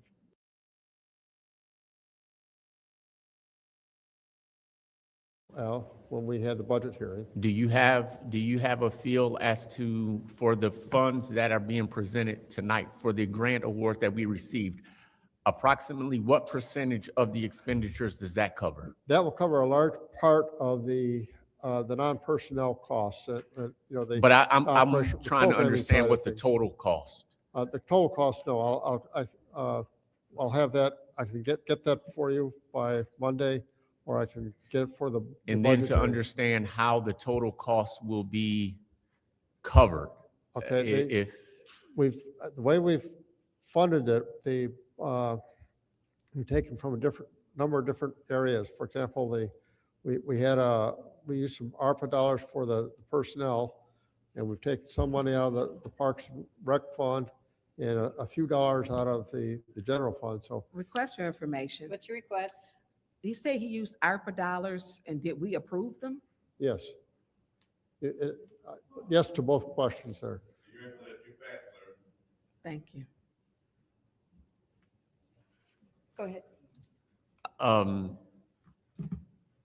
Somewhat along the lines of my colleague in the Fifth Ward, I too am interested to know how we sustain this moving forward. I mean, and I know every opportunity or every program does not always have ironclad dollars the day you announce it. But I'm really just trying to understand what we have for going forward. When we started this project, our plan all along has been to, we had a very much a bare bones budget with the idea that we would apply and be eligible for the millage. The millage is going to pay for. Just a question quickly. The award that we received, was it the full millage for a facility of that size? Thank you. Okay. Any other discussion in the first round? Any other discussion in the first round? Any other discussion in the first round? Any discussion in the second? Go ahead. Mr. Moore, I believe millage for that first one is about 17,000.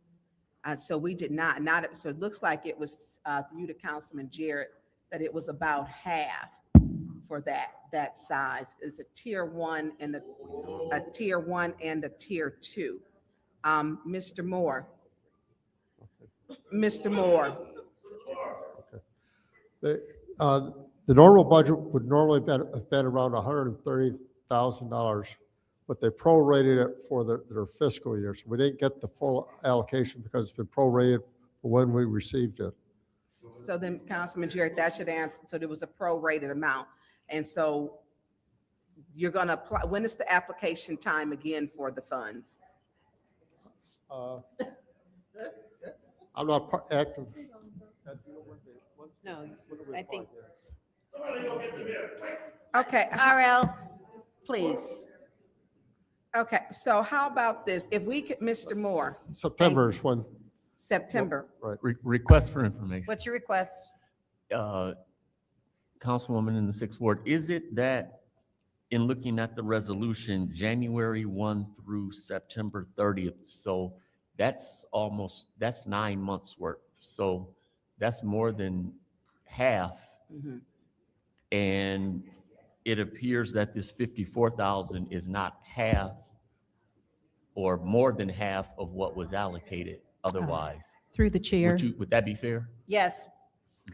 Just to clarify, since there are 3 levels of support that can be provided to a senior center, the Mays Center is at a level 1. And so the full amount that a center of that size would be eligible for is approximately $72,000.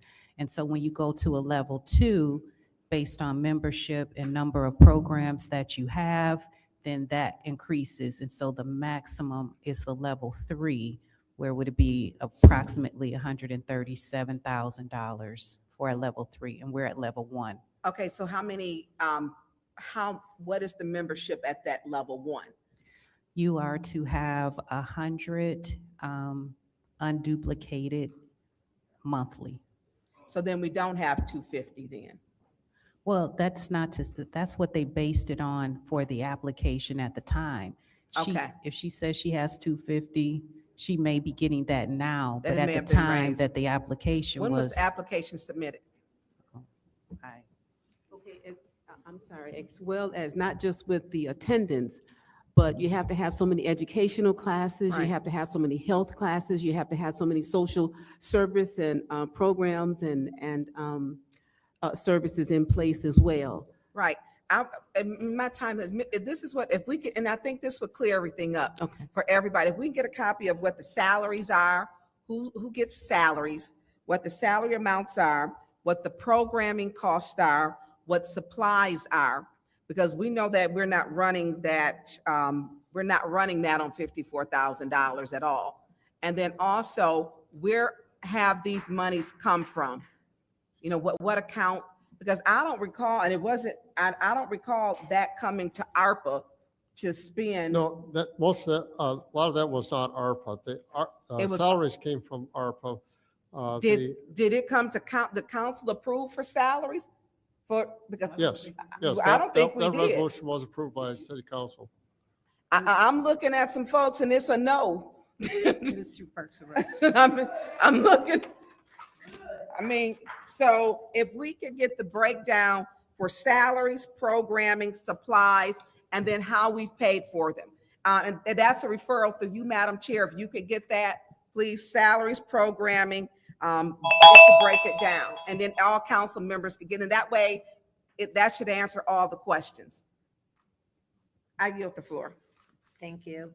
Any other discussion in the first round or second round? Yes, Madam Chair. Go ahead. So, Mr. Moore, Madam Chair, through you to Mr. Moore. Mr. Moore, I'm gonna ask the question that I asked before.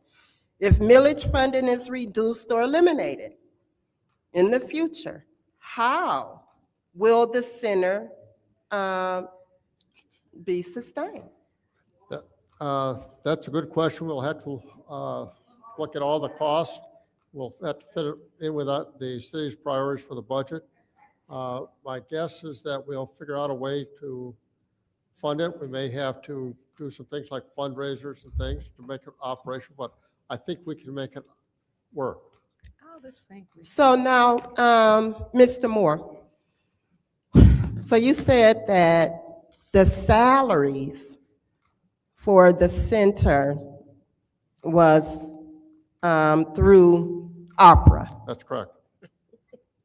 And I don't know. Sometimes I might look crazy, but I'm not crazy. I don't remember, and I don't know if my colleagues remember, I don't remember us approving salaries for that center. Now, I do know this, that the mayor has a $75,000 threshold. Okay? That he can use without council's approval. Would that be the way that salaries are being paid? No, no. That came out of the ARPA dollars. Okay, what is the personal service contract? How much is the personal service contract? I'd have to pull the contract to tell you that. I don't know off the top of my head. Okay, can we have this information brought to us in special affairs? Because these are things we need to know. Yes. Because I'm really concerned. How has that center been operating? What funds? So, and I think my colleague asked for everything. So did you ask for it to be submitted for special affairs or? I did not for special affairs, so you could do that. I sent the email already. Okay. Can you read what your email is after she's done, Judy? All right. I'm going to yield in case my colleagues have questions. I was asked to read out the email that I sent.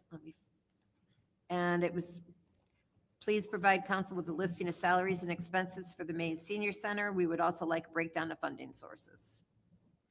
Request for information. Yes. Madam Chair, that email is being sent to As Mr. appropriate. Mr. Edwards. Okay, Yes. thank you. Request information. Yes, Councilwoman Ricard also asked about the personal service contract. that was always after I sent it. Can you put a? Yeah. And make sure we say it a referral because we don't get things if it don't say referral around here. Because I might be crazy, look Bless crazy you. sometimes, but I ain't crazy. I don't remember.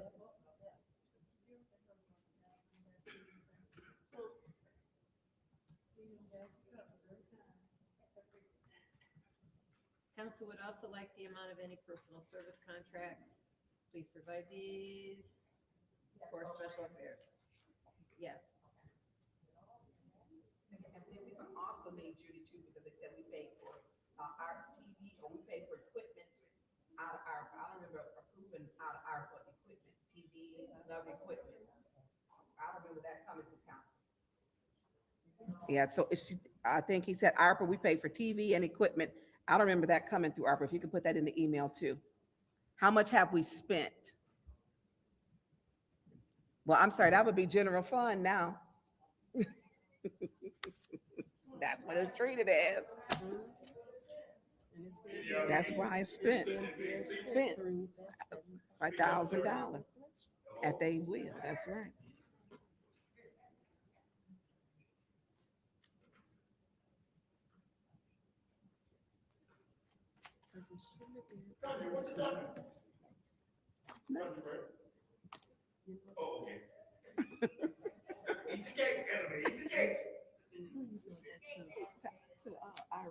Who've been throwing me under the bus with grandkids. Any other discussion? RL, please. RL. RL? I don't want to give you a warning. Next time I will.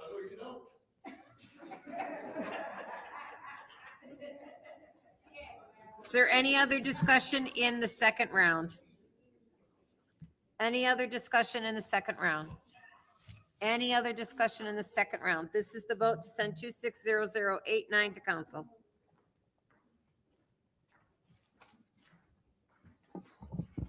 Ms. Priestley? Yes. Ms. Winfrey Carter? No. Ms. Burns? Special affairs. No. Ms. Special Mashat? affairs. Mr. Pfeiffer is absent. Jerry got to Mr. talking to Jarrett? Judy. No. Mr. They Alamin? need to go to special affairs. Dr. Lewis? No. Ms. Johnson? Ms. Johnson? Yes. The vote is 4 yes, 4 no. The vote is 4 yes, 4 no. Madam Chair, Go ahead. make a motion to send it to special affairs. There's a vote, there's a motion on the floor by the councilwoman in the 6th ward to send to, supported by the councilman in the 1st ward to special affairs. This is the vote. Ms. Winfrey Carter? Yes. Ms. Burns? Yes. Ms. Mashat? Yes. Mr. Jarrett? Yes. Mr. Alamin? Yes. Dr. Lewis? Yes. Ms. Johnson? Yes. Ms. Priestley? Yes. The vote is 8 yes, 0 no. Vote is 8 yes, 0 no. That will be sent to special affairs.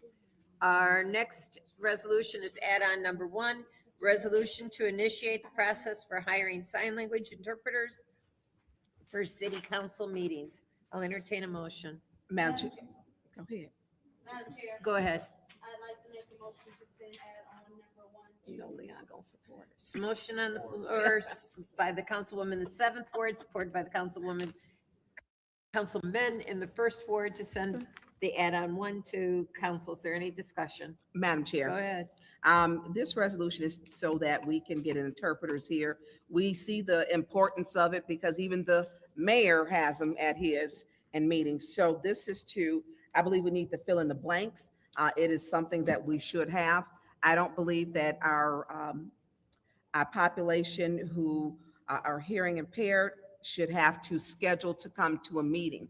They should be able to do just like we do. If they want to come to a meeting, they should be able to communicate and know what's going on in the meeting. So I believe we need to figure out, through you to the city clerk, Madam Chair, to you, to the city clerk, Ms. Donahue, we need to figure out the duration, how many council meetings, and the amount. Is that correct? Madam Clerk. Yes, that is correct. You need to specify which meetings you would like to have the interpreters for, whether it's all of your regularly scheduled meetings, including committees. You also have budget hearings that will be coming up soon, as well as several special meetings before the end of the fiscal year concerning the budget. And so we're doing this just for this budget cycle before we adopt the new one in July. Is that correct? That's at council's discretion. Yeah, because we're getting ready to go into budget.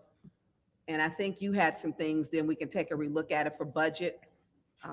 This would get someone in here, which, I mean, this shouldn't have dragged on this long. And you look at other municipalities and they have someone available. We actually have the Michigan School for the Deaf not even 6, 7 minutes away. And so we are isolating a population who cannot communicate, or they won't know what's going on. So we can do it for up until we adopt our new budget, and then it should be for all meetings. And in the amount of, I think you said a blanket amount, you said for a year before it was 30,000, is that correct? Or is that for half a year? The last estimate was based on an entire year's worth of your regularly scheduled meetings with an estimate of cost for the interpreters, because you would have to have 2 for every meeting, and an average of 4 hours per meeting, which is the average length of your meetings. And I believe that was approximately, I think 34 to 38,000 for the year. And that was just the regular meetings. And so we're looking at about, what, 3, maybe 4 months? So if we put an amount, we know that what we don't use will go back. So if we do 25,000, and it can be taken out of, I don't know, look like the slush fund is the ARPA fund now, that you can just spend it. But if we can use it out of the, right, the general fund. It's general, all right, you can put anything in it. If we can get it taken out of the opioid fund, 30% of the opioid fund we can use for anything other than opioid, I think, and this could actually be tied into it because we should be able to communicate with it, but if we can use it out of that opioid fund for 25,000, have it up into our new budget adoption date, and people can vote it up or down. I mean, it's time for us to quit kicking this can down the road and let our community who are hearing impaired, let them come deal with the people who don't support it. I am supporting it. I think it's time that we get it done. And we should not be, I know that's bothering you. I know. Can we check and see what the I'm surprised you didn't say anything. Normally you do to me. Yeah, but I don't want you to bother you like that. I know It stopped. Yeah. So if we can do it for 25,000, do it to the end, to the term, to end when our new budget is adopted, have it taken out of the opioid fund, and let everyone vote it up, vote it down. So I think this is fair. I think the community has asked, everyone is aware. We know that the mayor is now having, which I appreciate him having, sign language interpreters at his numerous council meetings. Thank you. Yes. Any other discussion? All press conferences. Madam Chair. Go ahead. Thank you. So I'm not against this resolution, but I just went to a meeting at the Gloria Coles Library, and as they were speaking, their words were coming across on the screen. So there's technology out here for way cheaper that we can get this done. We can have the words across the monitor. We just need to upgrade our technology. So I think that we need to look into that first. Because, and I do understand that the mayor is using sign language interpreter, but he doesn't have screens and stuff during his press releases, and for whatever reason so, but I'm definitely glad that he's doing it. But for our purposes, it looks like it'd be a better idea if we looked into getting the technology, because the technology is here. I've seen it myself. I know that I asked from this floor about the technology, and I was told that it was expensive. And then when I went to the meeting and saw them running it off of. Request for information. What's your request? Madam Chair, through you to Councilwoman Lewis. Did you say he have what during his press conferences? Screens? Right. Okay. We do. Okay. Yeah, and so by us having these screens, it allows us to give them the closed captioning that they need, and it stands up high so all can see. So I'm not against the young lady securing a job for herself at all, but what I am interested in making sure that we make sure that we spend these funds in the best way. And so we have the technology. And so we can just look into the technology, because when I was told, again, that it was too expensive and that we didn't have it, I took the word. And then when I went out into the world and saw that the technology is there, it is low cost and is standard on a lot of equipment, I want to take a pivot to see what we can do to ensure that we are being good stewards of these funds, in addition to that we're serving everyone and that everyone can see. So, so that is it. Again, want to just say it again, I'm not against this resolution, but I think it'd be a great idea if we look into technology that can put the words on the screen, because it was real time. As they spoke, the words came across the screen. It was no delay. It came right across the screen. So we'd like to see if we can do that, so we can get them shown on our big 80, 70-inch monitors that we have in the screen. Thank you. Thank you. Madam Go Chair. ahead. I do want to go ahead and just read the resolution. I know it's an add-on. You all may not have that for yourselves, but it's a resolution to initiate the process for hiring sign language interpreters for city council meetings. So while it does say that at the top, it does say the Flint City Council desires to do all things necessary to ensure that individuals with disabilities have equal access to participate in its meetings. And the Flint City Council currently broadcasts its meetings on the official Flint City Council YouTube channel, which provides closed captioning for the hearing impaired. Other ADA accommodations that could be considered by the city council include, but are not limited to, sign language interpreters, virtual meeting participation. City council will also need to make budget amendments to allow for any accommodations it chooses to adopt. And the Flint City Council wishes to do all things necessary to provide sign language interpreters for city council meetings at this time. The Flint City Council will do all things necessary to initiate the process of providing sign language interpreters for its, and then it just goes into a bunch of blanks of filling it in. So the way that I interpreted this, and Councilwoman Burns, correct me if I am incorrect, is that while we wait for the technology, in the meantime, you want to have the sign language interpreters present until we get the technology that can go across the screen. That is correct. Okay, I just want to make sure I was interpreting that correctly. I know that our clerk has been looking into some things, and I think that if we give her an opportunity, Clerk Donahue, do you think Monday you could talk about some of the things you are looking into? Because I think that that will help us better vote on this, because I'm not necessarily opposed to the temporary sign language interpreters, because I know that you were also looking into some technology. And so if you wouldn't mind just kind of letting us know what you're looking into Monday in special affairs, so we could properly vote on this so that it makes sense for everyone. Yes, I can do that. Okay, that sounds good. And so in the meantime, I would like to send this add-on to special affairs. I'm making a motion, Madam Chair. There's a motion on the floor by the councilwoman in the 7th ward, supported by the councilman in the 1st ward, to send resolution add-on 1 to special affairs. Roll call, Madam Clerk.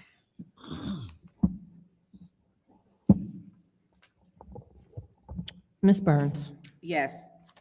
Ms. Mashat? Yes.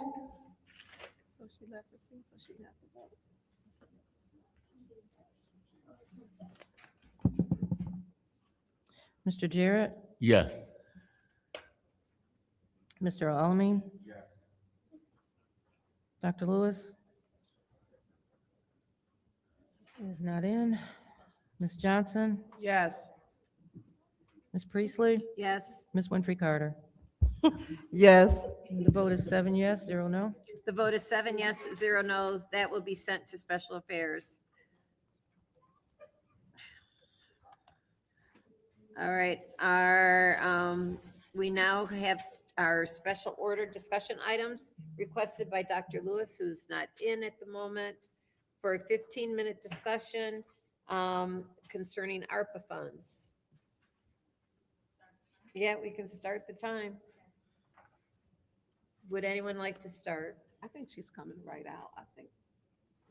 Well, she already announced what it was. We have to start Oh. Okay, well, look, I am. Okay, So. excuse. I'm sorry. Right, see, Candace, she chairs. When a Go whole ahead. meeting, even when her mic is off. Oh, I'll yield, you were in the back. I'll yield to you, Councilmember Lewis, because this was your special. This is your special order. Dr. Lewis. Okay, thank you. If through you, Madam Chair, if Mr. Edwards could approach the lectern. Mr. Edwards.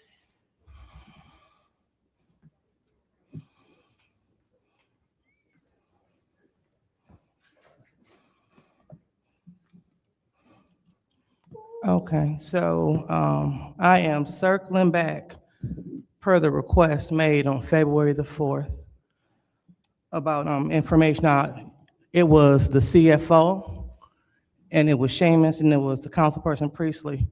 And so I'm bringing you to the lectern just because I pulled an email, and it was from my last correspondence with Nick from the city. And this is when I attempted to reach out to Nick. He said, "Good afternoon, Dr. Lewis. I would love to be able to discuss this matter with you, but at the direction of Mr. Edwards, I've been forbidden to communicate with council people. Please reach out to the city administration for more information." So I'm reaching out to you since you're the person I'm supposed to reach out to. So I've submitted those questions to you on the 4th of February. So where are we with the answers? See, I guess you need to restate, what are the questions? I'm sorry. What are the questions that were asked about?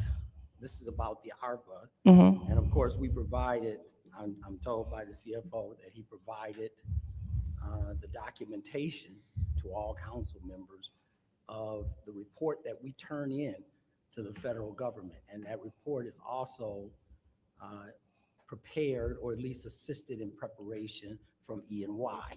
So everything that has gone on about ARPA essentially is in that report, and it meets the requirements as it goes to the federal government. It's a public document, so it's not even something that Okay, that's great to hear about the report. Now, I asked some specific questions about ARPA. So who can answer those questions that I asked?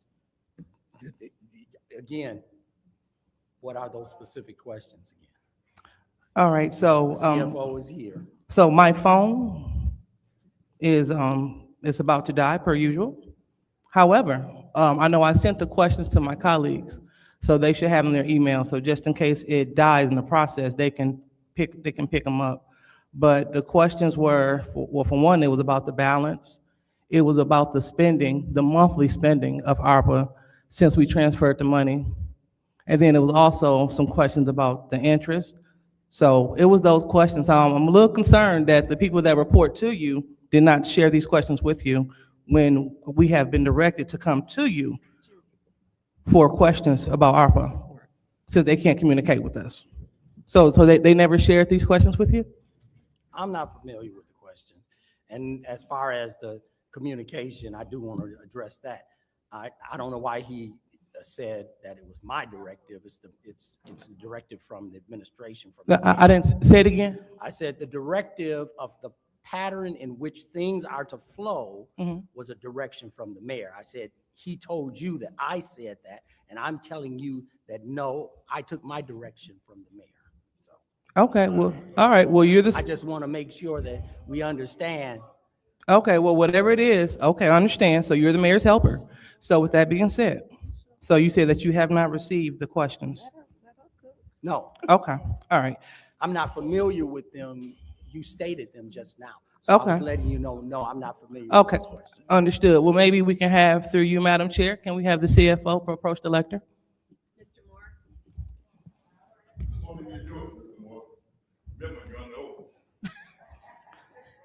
Okay, Mr. Moore, so I want to go back to the question that I submitted on the 4th. So we had, it's now March the 18th, so you had over a month to get the answer, so just waiting for the answers. RL.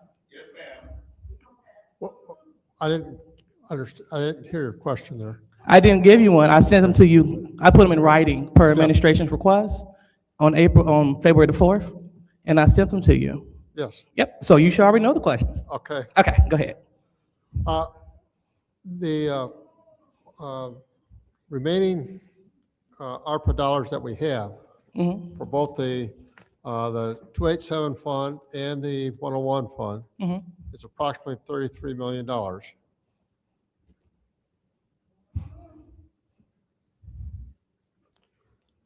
of which about approximately 6 million of that is in the 287, and about a little bit less than 28 million is in the 101 fund. So you said 6 million is what? Is the 287. What's the 287? That's the original ARPA fund. And the 101 is the general fund. Okay. All right, so what I hear is, so out of the $40 million that we had transferred, we have $33 million left. 33 million, yes. Okay, so $33 million left. So a lot of that has been obligated already, so that's not available to be spent. We can't spend all of that. Okay, all right, so what have it been obligated to? That was also another one of the questions. So what are the obligations? Well, the other question I think he has, the amount that was expended. I think that's your second question, how much was expended? Obligated, so we were talking about obligations, so since we transferred the funds, and that was what, January 2025, so how have they been obligated? Because you said that we got 33 million left, but they already been accounted for, that's what I'm hearing. So where have these monies been allocated to?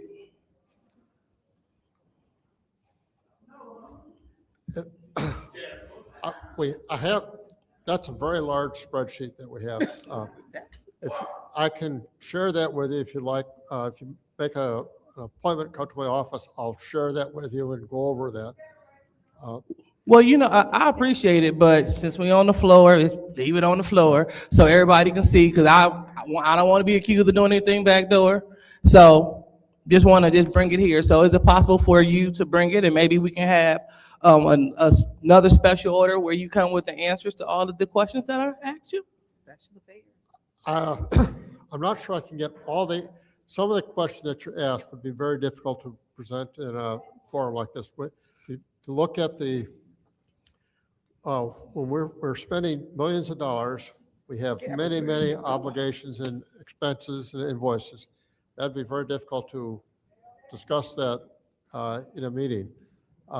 I can show you what the report has. It doesn't have everything by every single month. We do it by quarter. To break it out monthly would be very difficult, but we can provide that to you.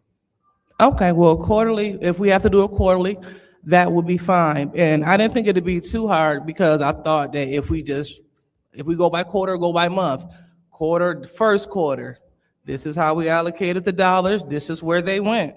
Right. Second quarter, this is how we allocated the dollars, this is where they went. So we should be able to do that, right? I can do that. I provided you this quarterly report a couple weeks back. We have quarterly reports that go back to the beginning of ARPA that would show you how we spent the money every quarter since we've received the ARPA dollars, if you like.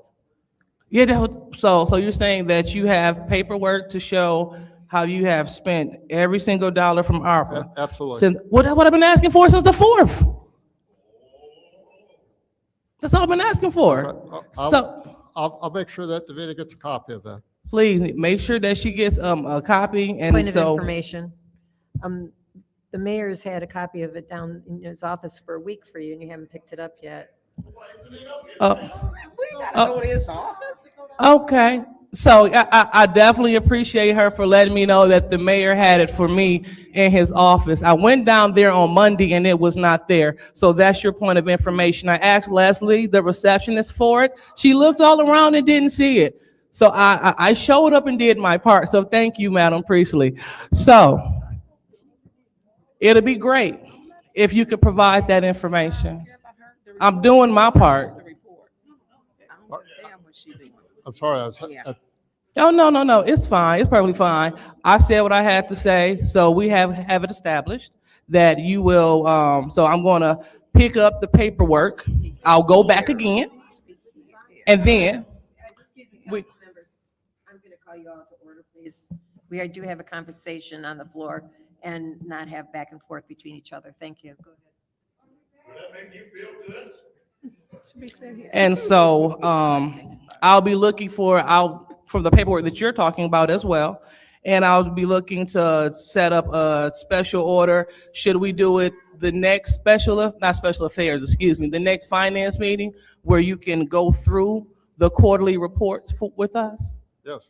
Okay, great. Thank you, Mr. Moore. I yield the floor. Thank you, Madam Chair. Madam Chair, I want to add another 15 minutes.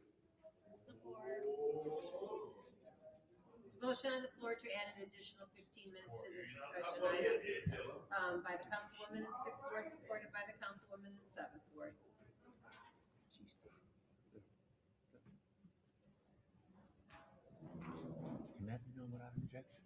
Ms. Mashat? Yes. Nobody got to speak because of her. Mr. Jarrett? Yes.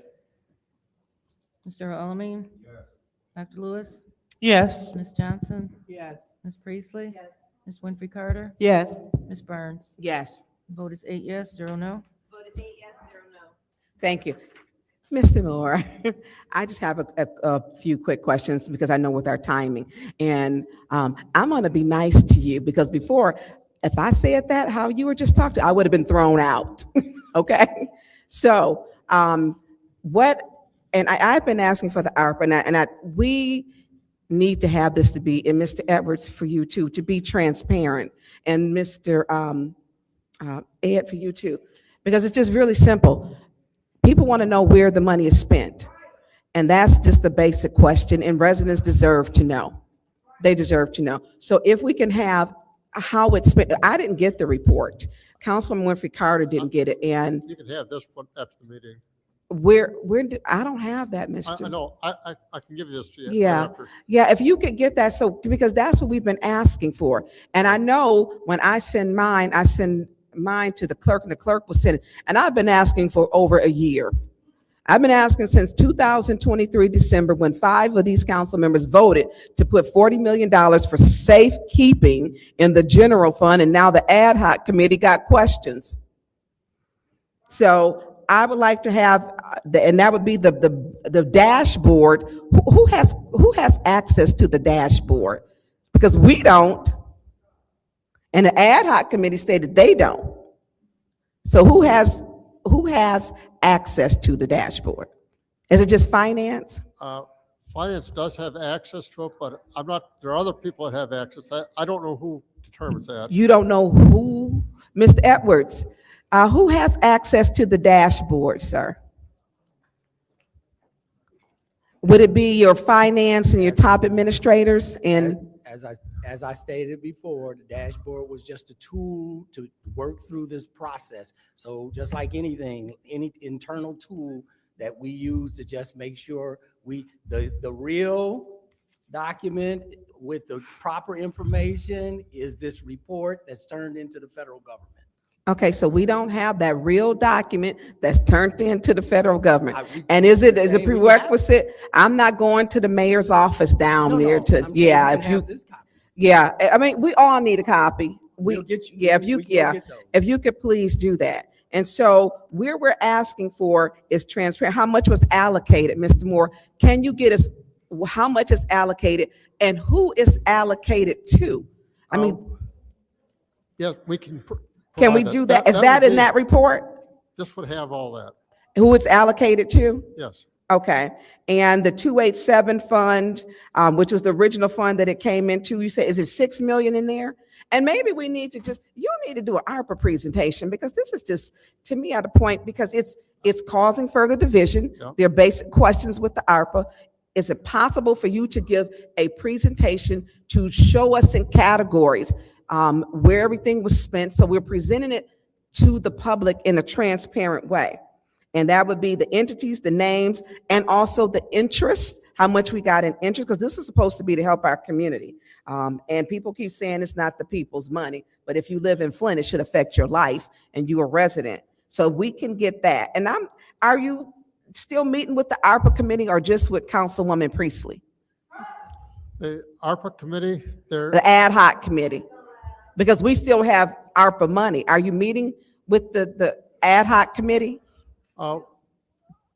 that has pretty much, What, y'all never have? no, So who was in the ad hoc committee? Who did you, yeah, but who would, when they would go to, Who were y'all meeting with? So on the request from Dr. Lewis and myself, who were on the ARPA committee, we still have a standing meeting with the mayor every Wednesday. I meet with him, Dr. Lewis does not. Yeah, so, and then the ARPA, the ad hoc committee is supposed to come and share what is learned in the meeting with the mayor. So you're not, how are you not invited to the meeting? You the numbers guy. I mean, that's the meeting. You need to be in that meeting. If ain't nobody else in that meeting, Mr. Moore, you need to be in that meeting because you're the chief, the CFO, chief finance officer. How y'all in a meeting without the guy with the numbers? Request for information. I attended at least 2 meetings. Did you know that wasn't an ARPA meeting? That was just a general leadership meeting. So it wasn't, that wasn't, oh, that was ARPA? See this? Oh, well. Yeah. That's just why I don't go, right? Okay. Well, Councilwoman Lewis says she doesn't go because she don't know basically what meeting that it's different when we all working for the people now. And I appreciate this because it should have been this way all along.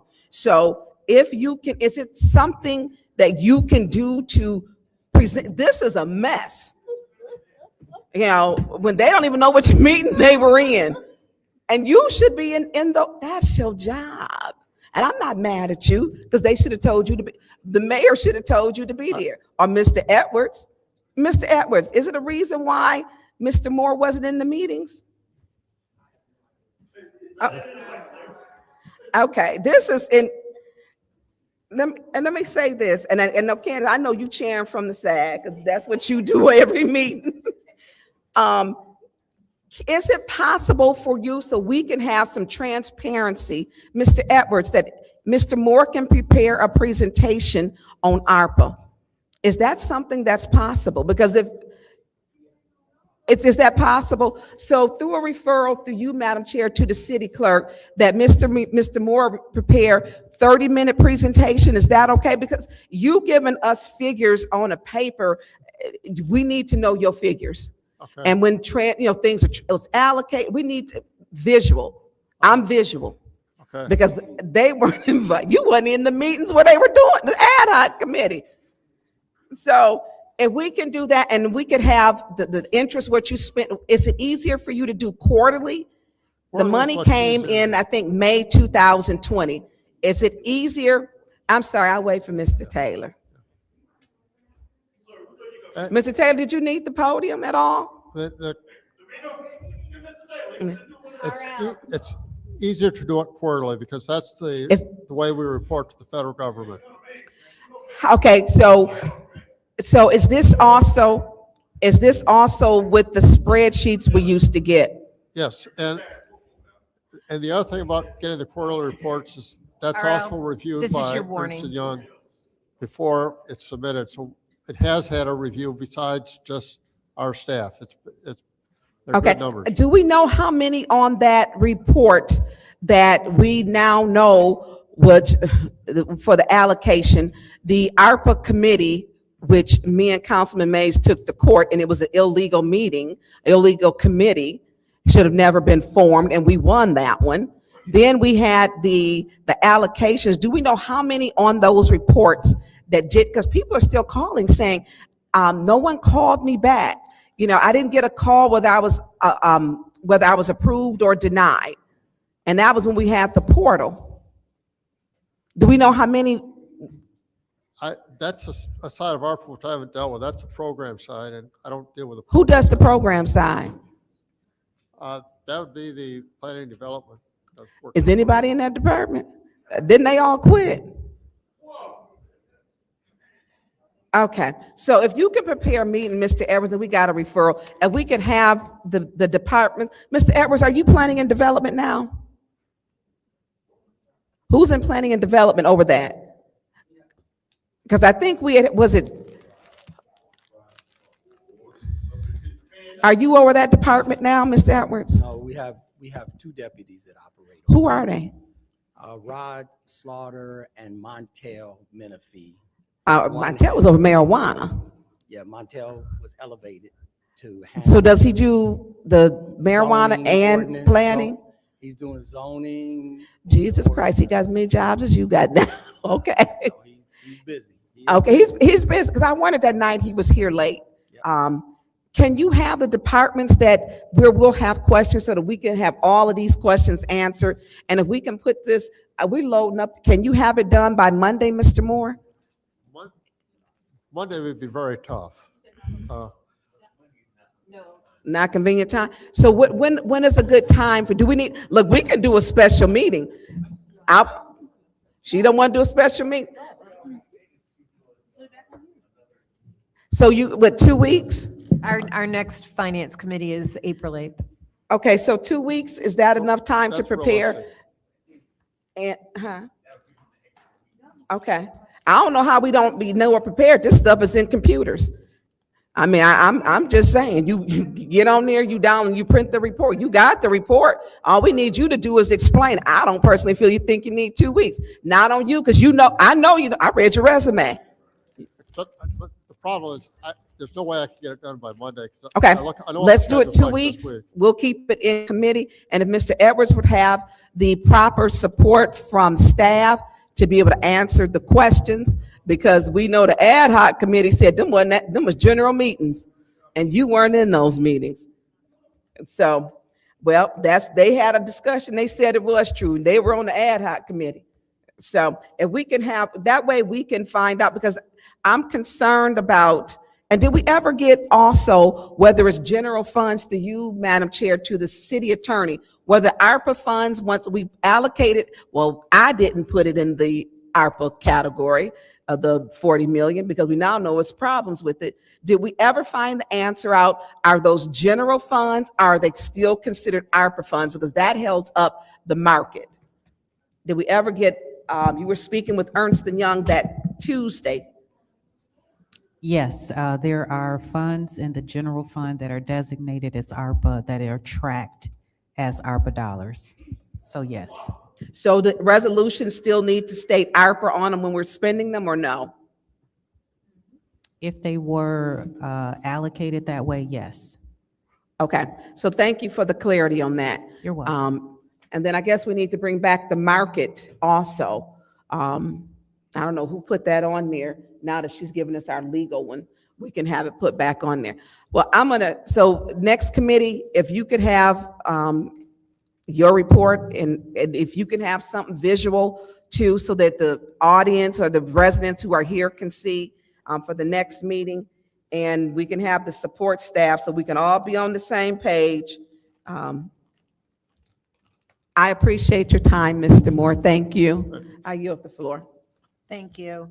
Is there anyone else? Yes, ahead. Madam Chair. Also, Mr. Moore, can you make sure, or Mr. Edwards, can you make sure that each council member get the report? Okay?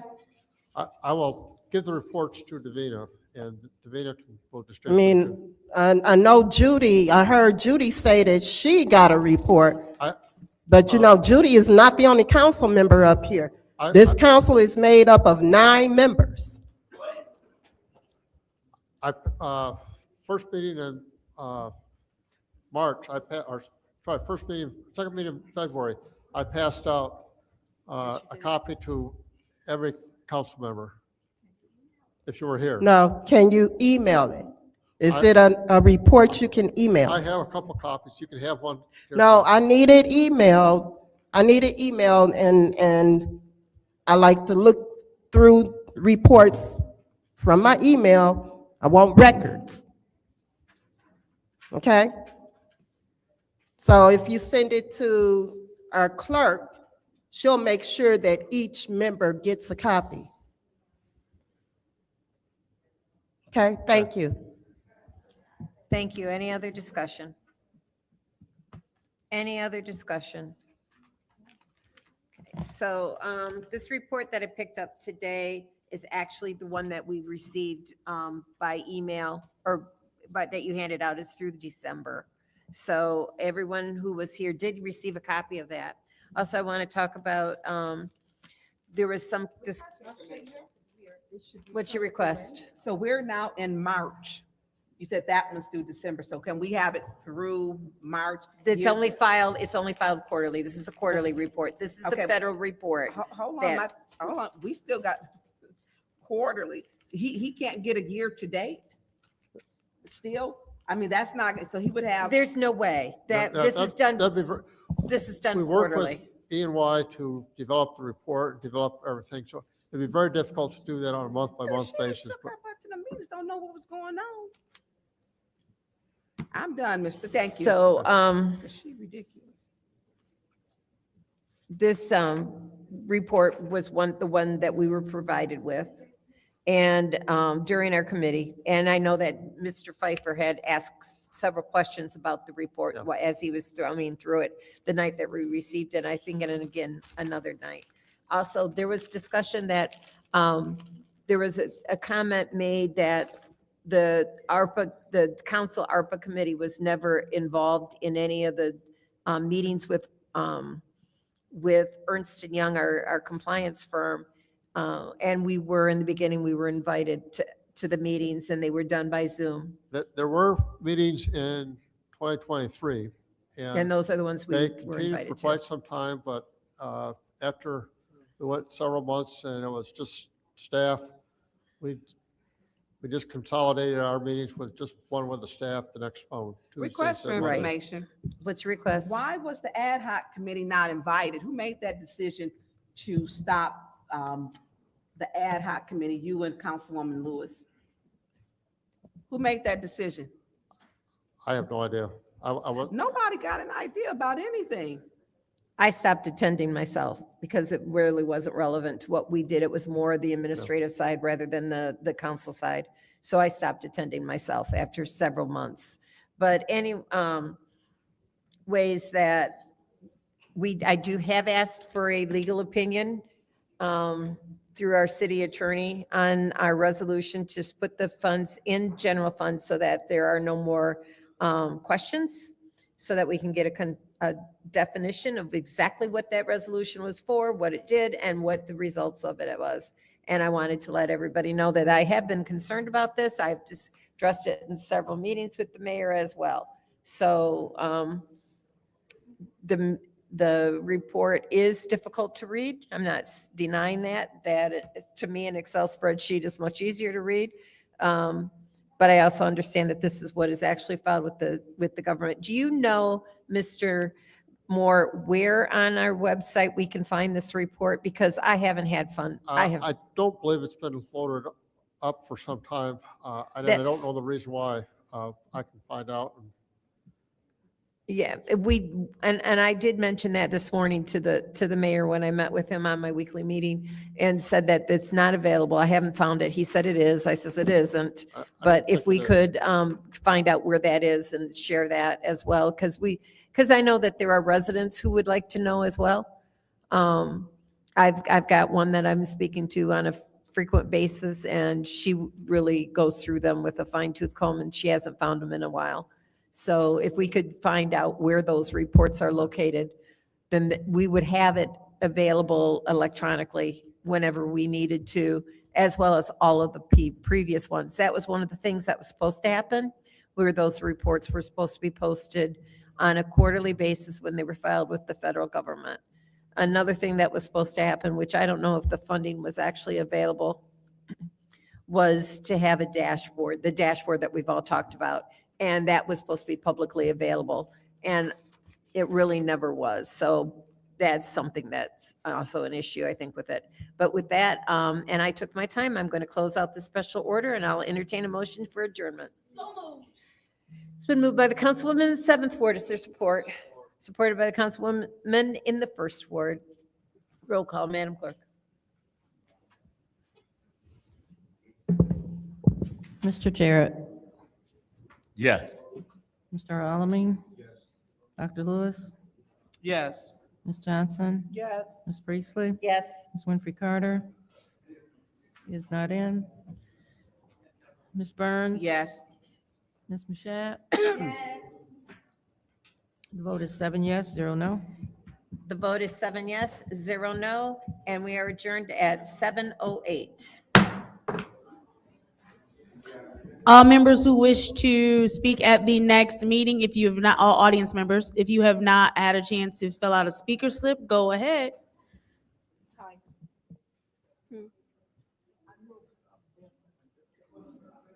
What? Oh, thank you.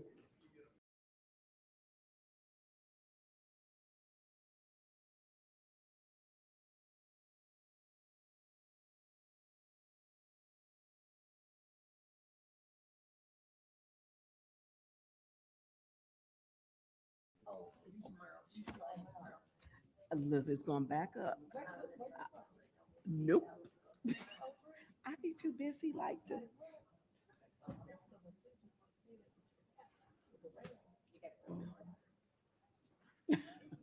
It's going back up. Well, thank you, but it's going.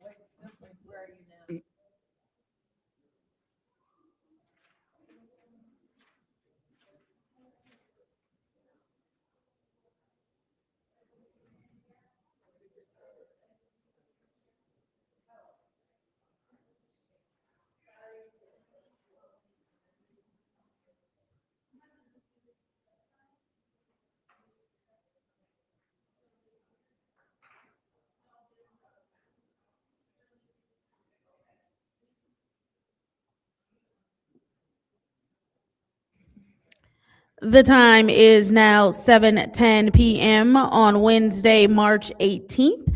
I hereby call this governmental operations committee meeting to order. Roll call, Madam Clerk.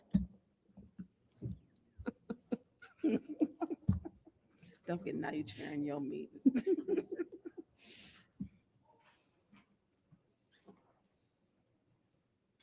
Mr. Al-Alamin? Dr. Lewis? Present. Ms. Johnson? Present. Ms. Priestley? Ms. Winfrey Carter? Present. Ms. Burns? Present. Excuse me, Ms. Mashat? Present. Mr. Pfeiffer is not in. Mr. Jarrett? Present. You have 8 members present. We have 8 members present. It is now time for the reading of the disorderly person city code subsection. Any person that persists in disrupting this meeting will be in violation of Flint City Code Section 31-10, disorderly conduct, assault and battery, and disorderly persons, and will be subject to arrest for a misdemeanor. Any person who prevents the peaceful and orderly conduct of any meeting will be given 1 warning. If they persist in disrupting the meeting, that individual will be subject to arrest. Violators will be removed from the meetings. Are there any requests for agenda changes and/or additions? Seeing as how there are no requests for agenda changes and/or additions, it is now time for public comment. Members of the public who wish to address the city council or its committees must register before the meeting begins. A box was placed at the entrance to the council chambers for collection of registrations. No additional speakers or slips will be accepted after the meeting begins. Members of the public shall have no more than 3 minutes per speaker during public comment, with only 1 speaking opportunity per speaker. First public speaker, Madam Clerk.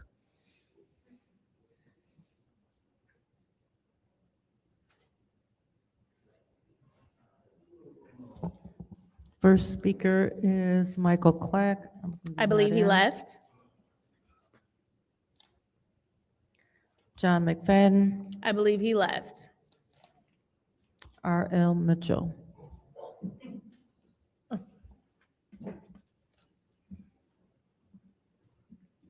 Hello, City Council. My name is R.L. Mitchell. How about that?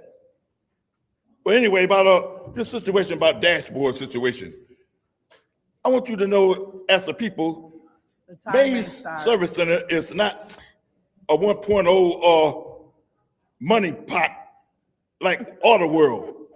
Mays Center is supposed to take care of the people, we the people. And Miss Priestley always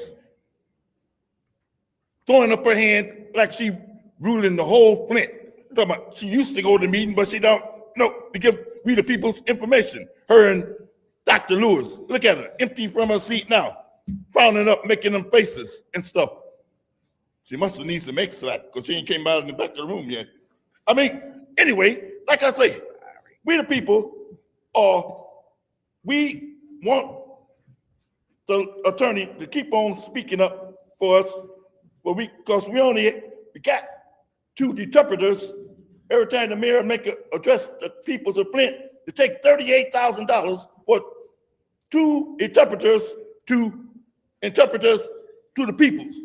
It's only 5 minutes away, down over on Court Street, and we should have a problem. They should come up here. We can hire one interpreter lady, and she can get all that money. Like it's broke. We the people in Flint. This is a cottage town. It's been a cottage town ever since Mike gave his potato farm to we the people to build a cottage on his potato patch garden. And we, in the peoples of New York, we got deep pockets thanks to Mr. Mott, the first mayor of Flint, Michigan.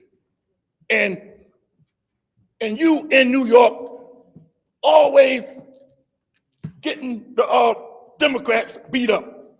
I saw a disturbing act on TV this morning, a special bulletin, that the Republican beat up the Democrat and broke 6 ribs, and he just now mentioned it on national TV, and he's trying to run for the main leader who called the shot, frowning up on national TV, and trying to put Donald Trump on notice on national TV while Trump still doing his job over there.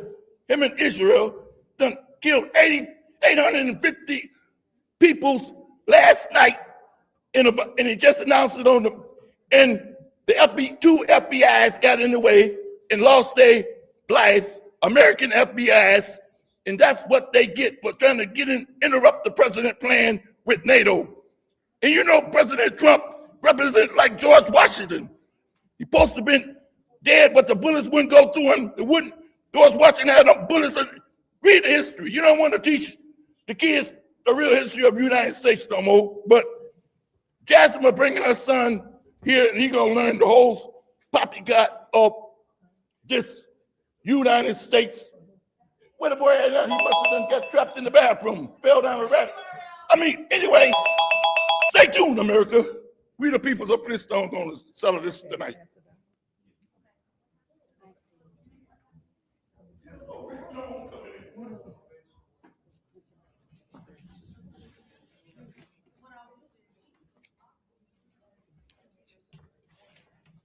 Okay, David Peachy is not in.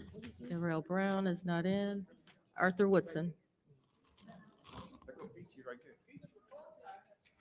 Sorry, Mr. Peachy. I'm just looking for a little clarification from Priestley.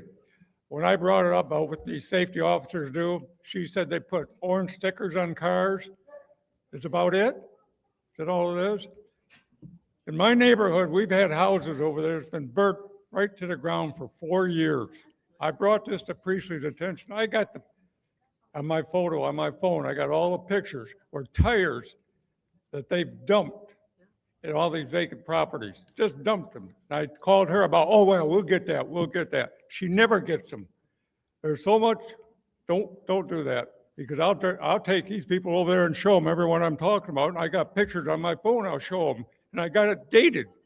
Don't shake your head at me, I know what I'm talking about. You drive through every once in a while. Them 2 trailers you're talking about, one of them is on private property, you better watch it. Yeah, well, you said 2 earlier. Now the one they just brought in a week ago, I don't know what it's doing, but it's on Land Bank's property. And when I call the land bank, tell you, well, that's Land Bank, I can't do nothing about it. That's what the guy in the white truck says. But all of a sudden, you can do something about it. I'm just disgusted. The house across the street from me right now is they've taken all the aluminum siding off it in the last week. Now they're taking the fence around. I called 911, that's not their job. Nobody's around there. Take them safety officers and put them on a night shift, and I'll bet you they'll retire real quick, because they don't really do anything during the day. What do you pay them an hour? How many hours a week do they get paid? This is just ridiculous. When I see so many things that are going wrong, and these guys driving around, they must be related to you or somebody else. They have to know somebody to get a job like that. They just don't get it by putting an application in. I'm just tired of it. And if you people don't believe me, I got pictures I'll show you. Everyone, they ain't paying attention.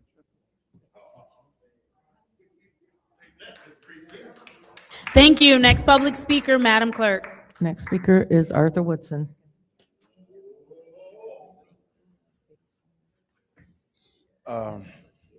Last week, I spoke about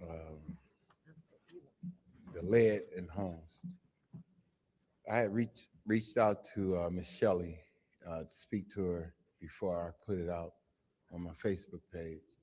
I just spoke to her earlier, and one of the things that was discussed with she and I and Mr. Carpenter that I didn't know at the time is that it's two different programs. You have a HUD and you have a state.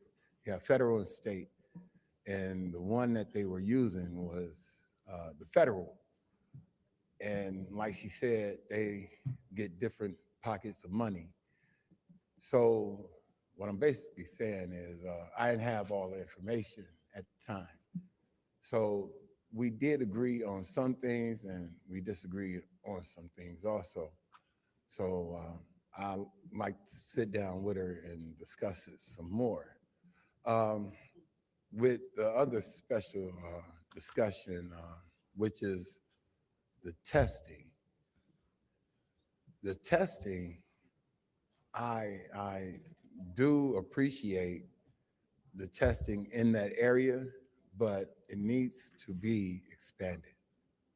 It needs to go further up Brownell to Ballinger, because that was a hot Point of spot. order.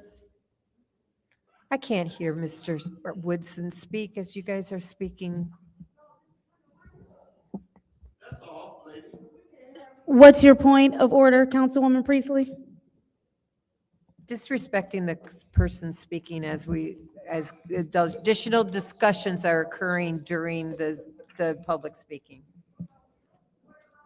Right. So here's the thing. No one's disrespecting the speaker. We appreciate you listening intently. You kind of keep your focus on the speaker. We're actually trying to figure out something that's going to happen next, and it's important that we do. Thank you. Continue. Point of order. What is your point? However, when the discussion is interrupting and overpowering the discussion of our constituent, then it does interfere. Thank you. That is an improper point. Continue.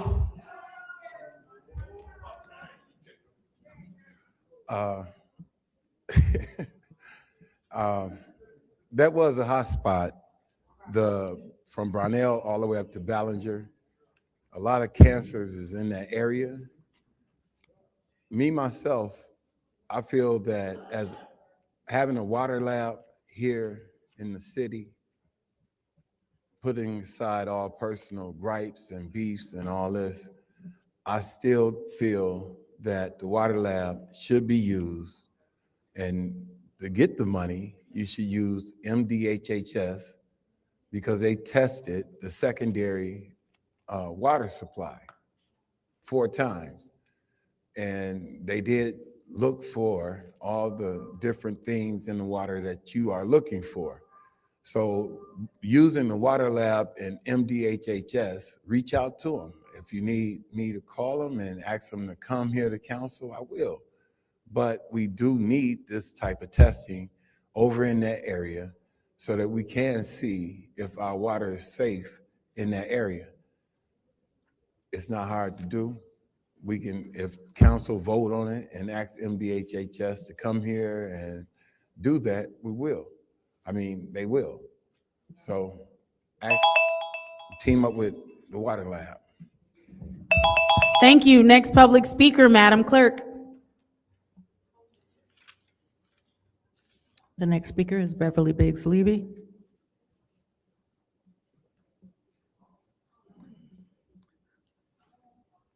Okay, she's going to pass. The next speaker is Rich Jones.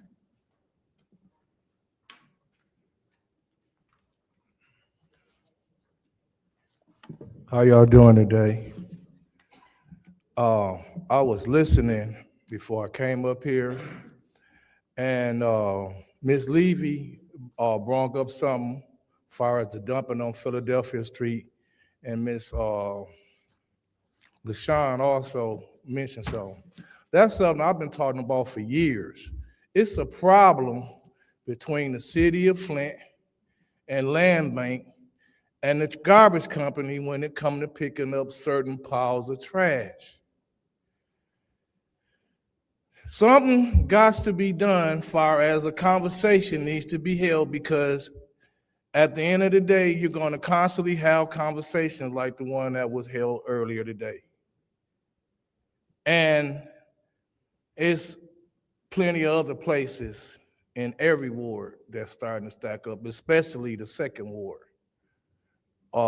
And I'm quite sure that the second ward that has most of the dumping problem used to be the third ward before this boundary, the city was cut up. And I'm talking about that area over there in Rankin. And also, you're starting to get stuff, and this is on the curve. It's on the curve. This stuff that I'm talking about is on the curve. A dumping is developing on McClellan Street. Russell Street, it's always something to pick up on there. There's always something on garbage day getting ran by there. So it got to be some kind of agreement made between the city of Flint, Blight Department, and the garbage contract, which we pay, because we're paying the Blight Department and we're paying the garbage company and we're not getting our trash picked up. And then you want to add in the dumping, that's a whole nother conversation. But it can be a lot better if we just got everything that put on the curve picked up. So, like I said before, y'all coming to the end, do something for the people on your way out. Be creative with the pen. Write up some kind of legislation that will get everything on our curves picked up on garbage day. And let's do that month cleanup. Thank you. Thank you. Next public speaker, Madam Clerk. The final speaker for this meeting is Tanya Jones.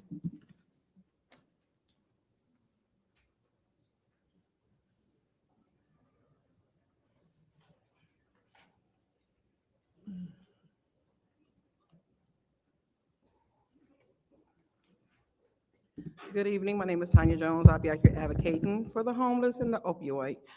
First of all, I want to say it's election year. Please, everyone, no matter what, don't be discouraged.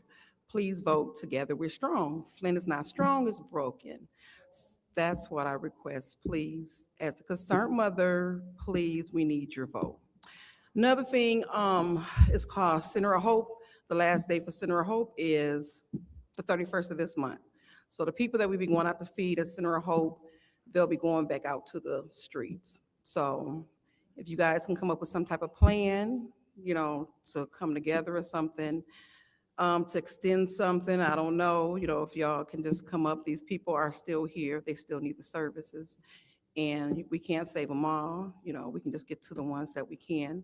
The opioid crisis is real. My son is at the house, he's going through withdrawals, and I'm advocating for my son, but what about the people that don't have nobody to advocate for them? So that's all I said, you guys. Opioid crisis is real, homeless is real, and could we come up with a plan? Have a good night. Thank you. Madam Clerk, you said that that was the final public speaker, correct? Yes. It is now time for council response. Council members may respond once to all public speakers, only after all public speakers have spoken. An individual council member's response shall be limited to 2 minutes. Is there anyone who wishes to speak during council response? Madam Chair. Councilwoman in the 4th Ward, you have the floor. I'd like to address some of the concerns that was spoken about. Matter of fact, Mr. Peachy, I did have the property cleaned up as much as I could, the couple of doors down from you. And although there are tires in that basement, the land bank, and it is the land bank property, has stated that per OSHA rules or MIOSHA rules, they are unable to clean that basement out. Also, the house down the street that you told me about with the sides off, I have contacted the land bank at least 5-6 times on that property. And then I drove by it again on Monday and I saw the roof had caved in. That has also been reported to the land bank and again requested to have that property removed. So I can't tell you how many requests to the land bank I've put in over the last 4.5 years. But it's in the hundreds. The city council does not control the land bank. All we can do is ask, and I do ask, and I call. And I meet with them occasionally down here about the demolition program. I've met with them a couple of times down with them on that, as well as other issues. I have a contact that I speak to specifically for matters in the 4th Ward. And I report things, and it does take him 2 to 3 days before he can even gets back to me. I reported that trailer and the person living in it on Monday. I have not heard back yet. But it was at 5 o'clock that I sent that email, which is when I found out about it. So the land bank is not a good neighbor to this city or any other city it exists in. I want them gone. I am not happy with their results. When Thank you. Is there anyone else who wishes to speak during council response? Madam Chair. Councilwoman in the 6th Ward. Thank you. I have a pretty good relationship with the land bank, and they have a beautification team that has been out in neighborhoods. And so you have to call, send an email, and actually when you call our blight team, they will often refer those over to the land bank, send you a copy of the email when you are actually proactive. So I don't have that problem. They were cleaning up projects. They are behind abandoned, boarded up homes. And there's a whole beautification team with a garbage truck and some other trucks and one of those little claw trucks too. So I'm not going to throw land bank underneath the bus right now. I'm not going to do that. Not at all. Our unhoused population, thank you to the Color of Law, who was out there feeding people, I believe this Sunday, because you called me. We need a plan. And there was a whole family with a 2-year-old, I believe a 2-year-old and another lady with, I think, 3 or other 4 children who were sleeping they said, when I spoke to them, we're sleeping at Presbyterian Church tonight. That's outdoors with children sleeping. That is a problem. And to you, Madam Chair, to the city clerk, as we were having the conversation, and we talked about the referral, we need to add to invite, because the conversations about our ARPA dollars were with the mayor. He needs to be here to answer questions about the ARPA. So would you extend that invitation to Mayor Neely to be here? Because they weren't they don't know what the meetings were for. We got 2 different types of meetings. And if these are ARPA dollars and Councilwoman Priestley was meeting with the mayor, then we need to have Mayor Neal, if he would kindly come so we can ask the question, because no one else was there in those meetings. So we can have that invitation extended to him, because that conversation, we got nowhere with that one, unfortunately. So if we can do that, I would greatly appreciate it. And I yield the floor. Thank you. Thank you. Is there anyone else who wishes to speak during council response? Madam Chair. Councilwoman in the 2nd Ward. All right, thank you. So I just want to say thank you so much to Mr. Jones for pointing out the obvious, the dumping in the 2nd Ward. I ran on Clean Up the City, and I stand on Clean Up the City, and that's why I created the Litter League.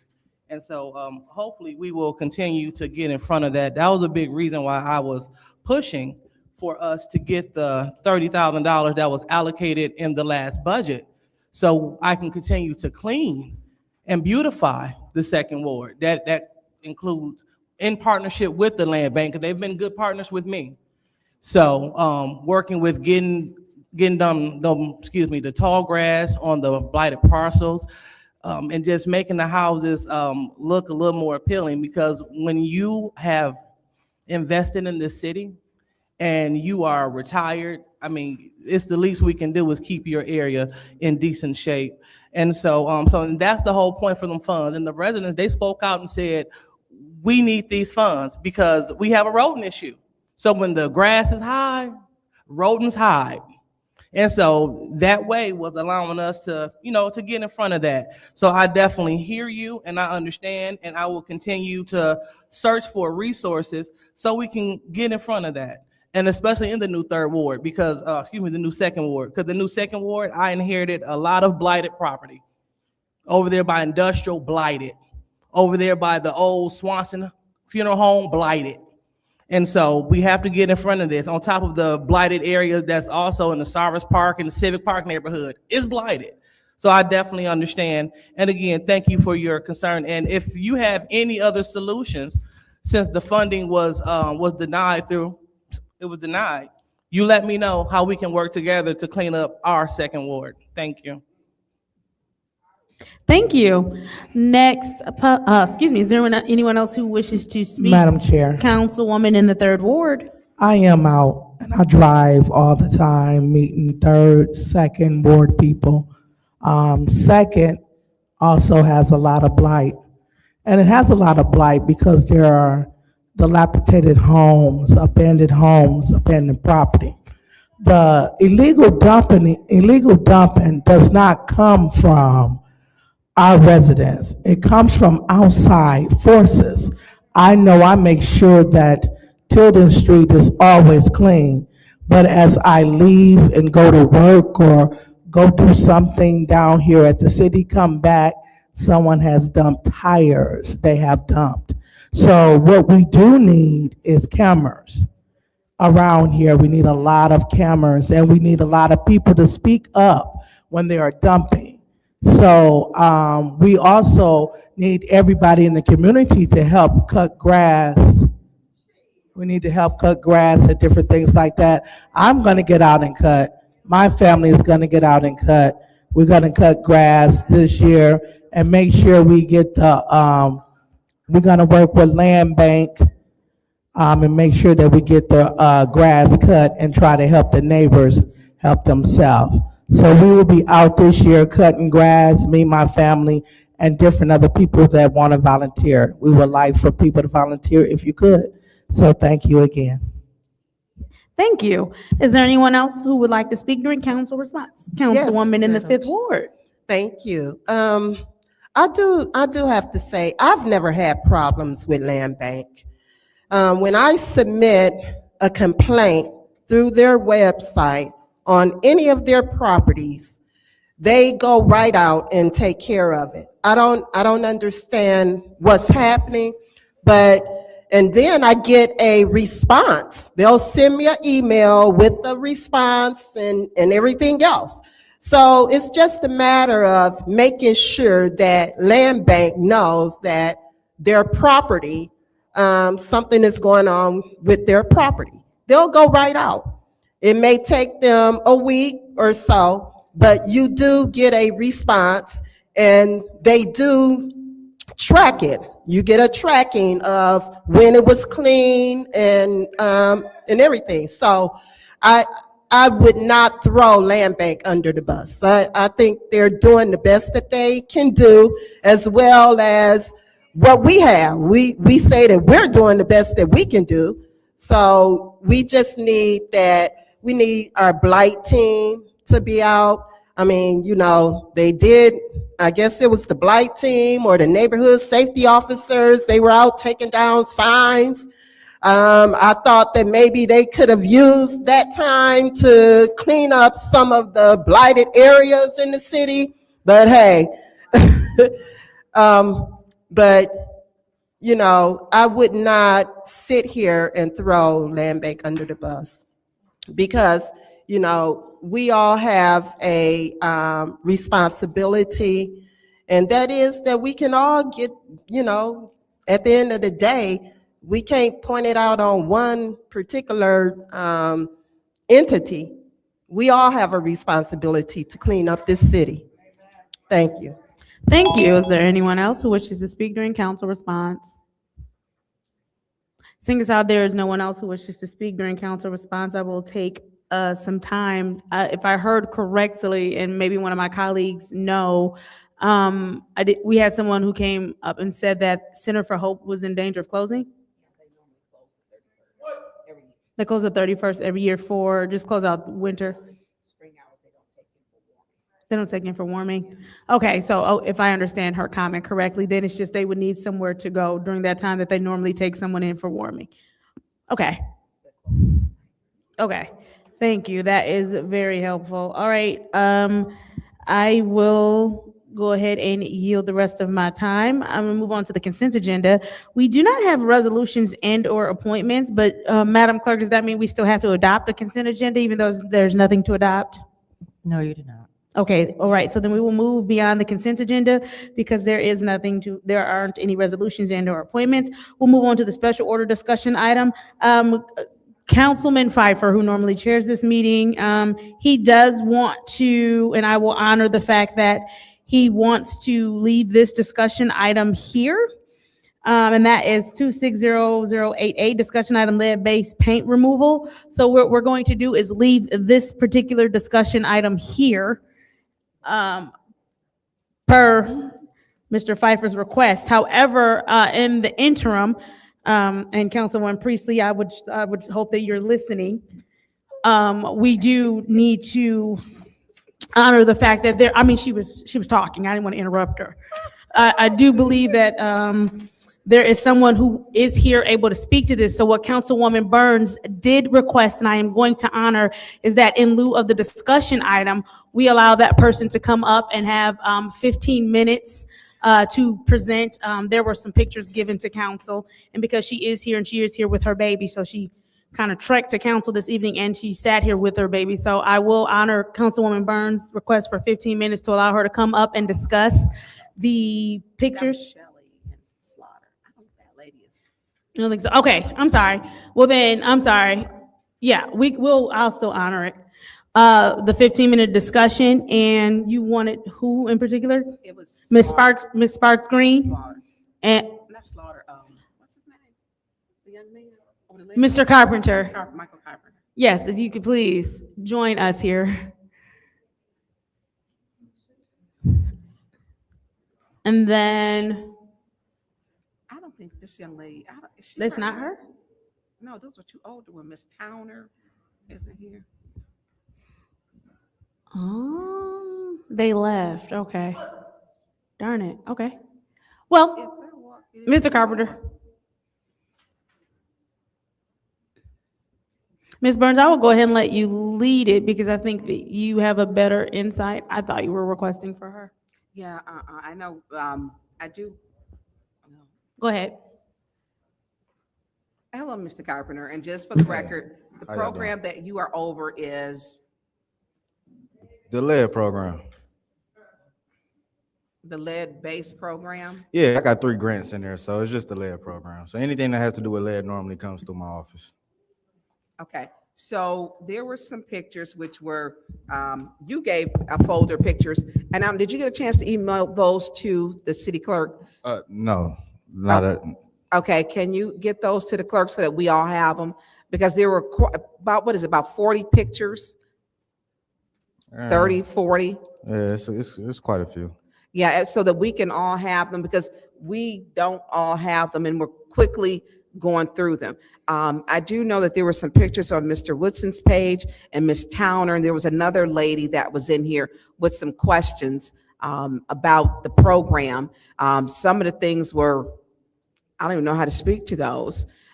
They were concerned, some of the pictures had doors which weren't properly fitted. They claimed that they were used doors. They also stated that I believe a garage was torn down and wasn't supposed to be torn down.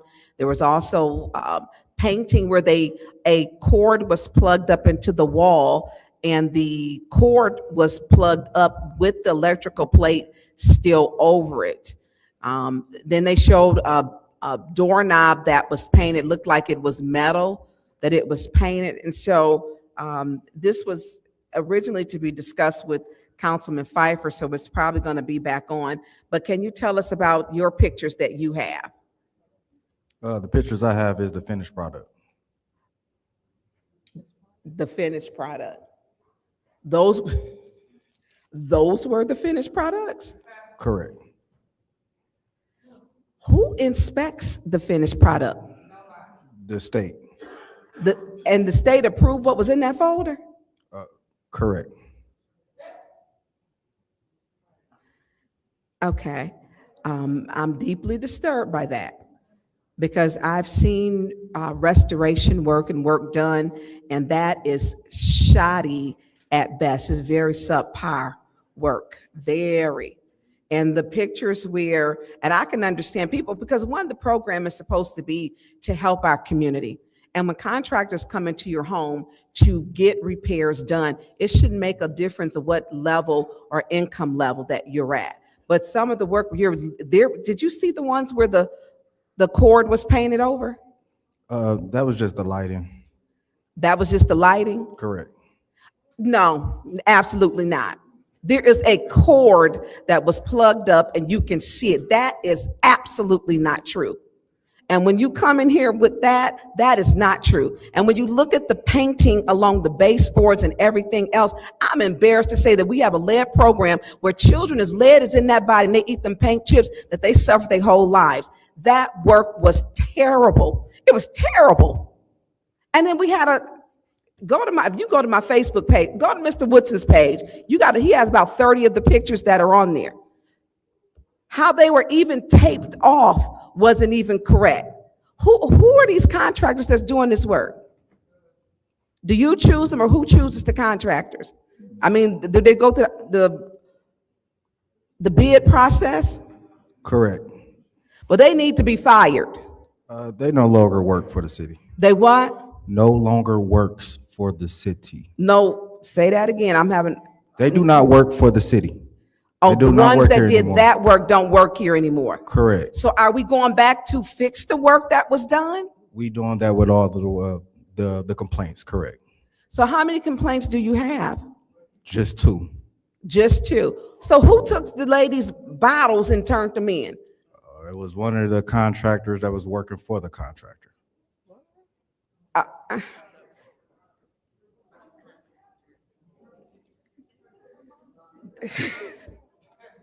So there was a list, and a very valid list. And what bothers me is these are seniors too, who keep their grandchildren, who will come to the house. And a lot of times you're in a position or you feel a predicament where you're getting something that may not be charged, but you feel like it's going to make it better. And it made it absolutely worse. Absolutely worse. And one of the things I didn't like, and maybe Ms. Sparks Green, you can answer, we were not notified. He said we couldn't know who was getting their homes repaired. Is that true? Yes. And is there a reason why? Because of the HUD specification. Okay, because of HUD. But when the people are coming here complaining, I mean, what is our process to see? Because that work was beyond bad. And someone should be able to go back to look at these other homes that were done to make sure it was done properly, because they did more than 1 or 2 houses, I'm sure. Yes. So our program, the lead-based program, we do abatement. Now, there's a difference between the state program and the federal program. So when we go in, we're just really cleaning up the abatement piece. So say if this wall right here is full of lead, but this one isn't, we only work on this wall. And because the houses are older, they have we do a lot of things that are not said as well. So when the houses are older, it's hard to match the paint and things like that. So we're not allowed to try to match the paint. We just got to paint it back white. So you might get $30,000 to $70,000 worth of work done in your house for free, but you still have to go back and paint the wall. So to you, the aesthetics is not good, but the house is safe. And that's our job, is to remove all of the lead from the house. So to you, looking at the pictures like it's a big mess. And I can agree that it sometimes doesn't look as good as it started out, but we are not allowed to do that. We're only allowed to do the side that has the lead on it. So that's the difference between our program and the state. The state program has extra money where they actually remodel. So what about when they, doing the baseboards and trim molding, and you're only painting out the baseboard and trim molding, and you don't paint the wall? We can't, because we didn't remove lead from the wall. There was no lead in the wall. Do residents know before you start? Yes, ma'am. I cannot paint your wall and only your trim work, and the trim work paint is sloppy. Okay. I mean, it looks, I mean, it's bad because it's not as if when you look at it, it's not a straight line. It's bad. Right. Now, we've been doing this program for 8 years. We got 2 complaints out of 8 years, but were those the 2 that were here speaking? Same house. Yeah, it's the same contractor. And so we did remove that contractor. So the thing that I'm saying to you is we call all the homeowners the houses that are selected, we call them all in, we show them a video of exactly what we're doing. They sign a paper saying, okay, we waive this, we waive that. It's certain things we cannot do with HUD. And so we explain all of that to them. So we do. show them a video of what the work is expected and what will be left. And I can agree, you know, that sometimes, you know, it doesn't look as good as it did because we can't It looks try to paint horrible. it. We can't try to Yeah. paint the whole room again. If you're doing eggshell and you're doing a white and then one a matte and one is a satin, I mean, you're going to see the difference. Yes, you are. But when these houses are built in 1967 or 76, however it is, that paint is hard to match. And then you're going to complain if this is gray and this is a lighter gray, or like you said, the matte. And The whites are way off. Yeah, and it's hard to match those paints, so that's why we're not allowed to do that. We can only paint So- with the white. Yes. So one of the, she put on here, bedroom one, they put in the old dirty door, not new. No, and that one house where the doorknobs was painted, those was already there when we got there. So the pictures that you have are the before. The Okay. pictures you have in that we gave you today are the after. But we didn't really, I mean, we need them in email. Yeah. Yeah, we need them So her email. doorknobs was already Yeah. painted before we got there. So, right. So what about the cord, where the cord, you see the paint on the But cord. if you look at the picture, that's not there anymore at the after. I don't have, Yeah, those are the ones that we passed around, but we can explain them. But we did have the video that we show the clients here to show you all tonight. But because Pfeiffer's not here, we got to wait till the next day. So we did have all the processes. Were that we they go- using used materials? No. You What look at she the said, new, you see all those doors are new if you look at the new Not picture. this other one. Which one are you this- on? What does it say on the front? First house, second contractor, or first contractor? This one, this is a handwritten where she wrote out, she also wrote a receipt out to you, Mr. Carpenter, that you gave her $20 back for the pop bottles, cans. yeah. And that was a guy, that was one of the contractors, one of his workers, did take her bottles and we made him pay her back, but they're no longer with us. And see, one of the processes is that contractor we have a training class for lead-based paint. You have to go through the training class before you can work at anybody's house. Mhm. The state vets all the people. But we didn't get a chance to vet these contractors coming out of this class. And this contractor hired them before we got a chance to like do a background check and all that. So that's why that was the problem. So we do own that, but we have put in processes to change that. Any processes are we putting in to make sure this doesn't happen We're gonna again? make sure that nobody hires anybody straight from class and that they are gonna be vetted by the police department before. we By put who? anybody- The police department, like a background check before we I mean, we even were put them in getting the house. contractors that weren't vetted, No, the contractors were vetted. These are people the contractors hired out of but a that's class. still their company. Yes. Yeah, they you didn't still vet 'em. bear, yeah, because I subcontract and you still make sure I vetted Exactly. everybody. I do too. And when you're sending people into people's homes, especially with their children, we have to make sure we don't have pedophiles. Yeah, and that wasn't done by Yeah. us. That was a contractor going straight to the class that we taught. We have a state, the MDHSS come in and they teach lead abatement to people. Like you can join the class, right? And then you get a license. Well, he was taking the people right out of class before we had a chance to do any background checks or anything. So that's what happened. And we take ownership for it. And so you have a process to where that's not going to happen anymore. ma'am. There was a mention of somebody's garage being torn down and it wasn't supposed to be torn down. No, that shit, it was a shed. It was And it was a and shed. It was full of lead. I mean, but they had no roof on it. No Okay. door, the hall. So we could, she has kids that play in that background. And once we're contracted to go into those houses, we have to make sure it's all safe.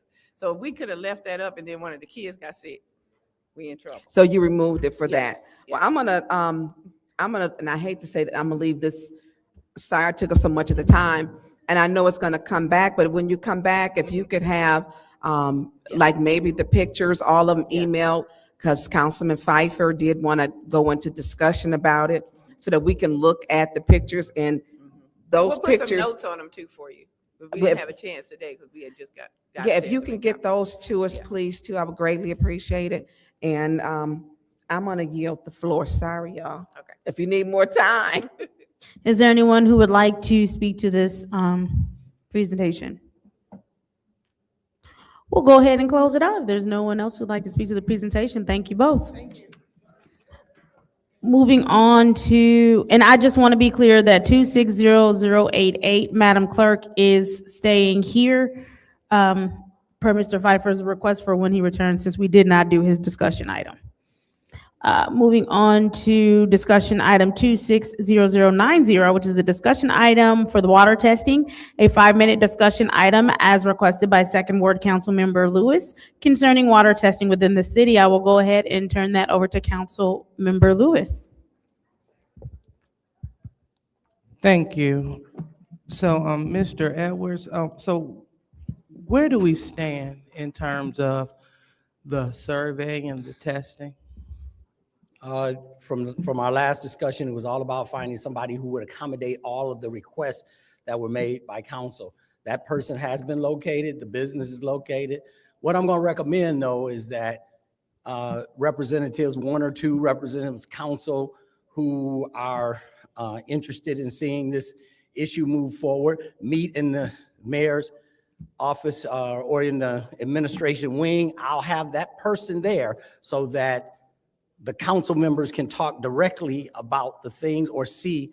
You don't have to get it secondhand, you can get it firsthand, what they offer. Then you can explain all these other caveats that you want, like going to do surveys and all that other kind of stuff. He said that he was open to other options. Of course, this stuff is gonna cost, considerable amount, but that's a discussion that the council persons can have directly with him and get clarity on exactly what it's going to cost, how much effort. He needs to hear exactly what it is you want done. And so that's what I'm saying. The best way is we can quit this back and forth and I can set up the appointment so you can come in, talk directly to him, give him all the particulars, then he can go back and put together a proposal or do whatever is necessary to provide that exact information. That way we don't have to worry about, keep talking about resolutions that outline certain things. You'll have it firsthand, all the information of what the tests are, because the tests are expensive in themselves. Then you want him to do, it was like 2 other things, do the survey and do the collection. So those are all processes you need to explain, and then he can explain what it's going to cost or what it's going to entail. He doesn't know basically either at this point that we were talking about up to 100 different locations. So I don't know what that's going to take for that particular business to accommodate. He was pretty much the only business that was prepared to do the extras. Okay, well, thank you so much for that update. Just want to highlight again that we have been seeking this testing for several years, and it started off with 1 block, and now it expanded per the body to 100 homes.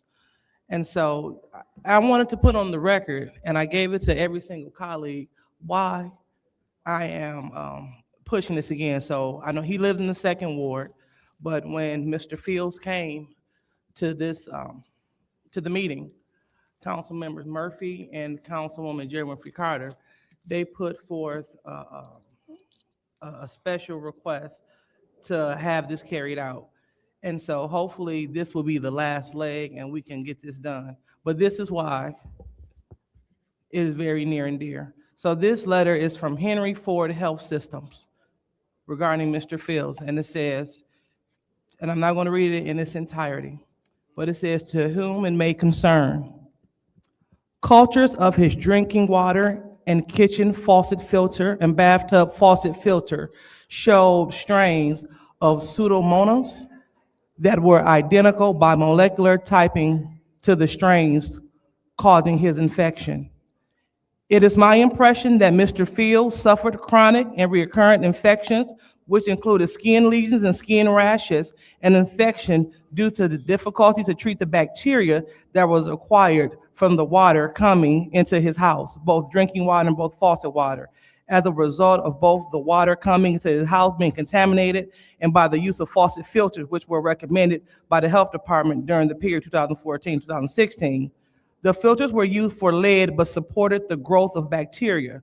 The Pseudomonas in the water was found in his kitchen faucet during that period, and also his bathroom where a filter was not used. The Pseudomonas strains in his water were identical by strain, typing the organism causing his infection. It is my professional opinion that the exposure to the Flint water both caused and made worse the diagnosed illness he's experienced during the Flint water crisis from 2014 to 2016. So I just want to make sure that I put that on the record, because he came to us several years ago for help and for water testing, and he's still been reaching out, and we still have yet to do it. So this is why I am pushing. This comes from his physician at the Henry Ford Health System. So thank you so much, Mr. Edwards, and thank you so much, Madam Chair. What is your request? Was that the entire report that Councilwoman Lewis read, or was there more? No, there's more, but I didn't want to go into other things on his sheet, but those were the things pertinent to this specific water special order. Thank you.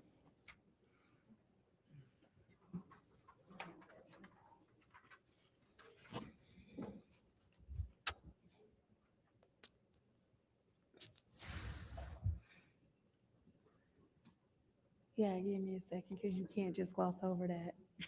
So I gotta figure out. I am gonna go ahead and just order 7 more minutes so that we can work through the immediate next steps with Mr. Edwards. So, Mr. Edwards, given the discussion that you've had with the company, what is the next step that you need to have happen to move forward? Who is going to be the point person for the council? The So we person do that I have need an to- ad hoc committee, Mhm. Councilwoman Burns and Vice President Jarrett. That was y'all. Remember, go back and watch. That was y'all. It was ACO. Yeah, okay. For just water stuff. Yeah, yeah. And so I would volunteer them first distribute, give them first refusal, and if they should so decline, I would offer Councilwoman Winfrey Carter an opportunity, only because this was something that she initiated. And so if she would like to be one of the people, then I will offer her that opportunity. And if not, I do understand, because I do understand that some of what's happening here is not necessarily people's areas of where they necessarily normally operate. And so I just want to make sure I'm respectful enough to give them an opportunity at first refusal. Madam Chair, Yes, sir. if Councilwoman Winfrey Carter would be so interested, certainly I would. Madam Chair, I respectfully decline. And I understand why. You don't have to explain. I understand exactly why, especially given what was read and how that works. So I just wanted to give you an opportunity. No, I understand why. I got you. All right. So what we will do, because you need people to run point, Council Member Lewis has exited her seat. So shady.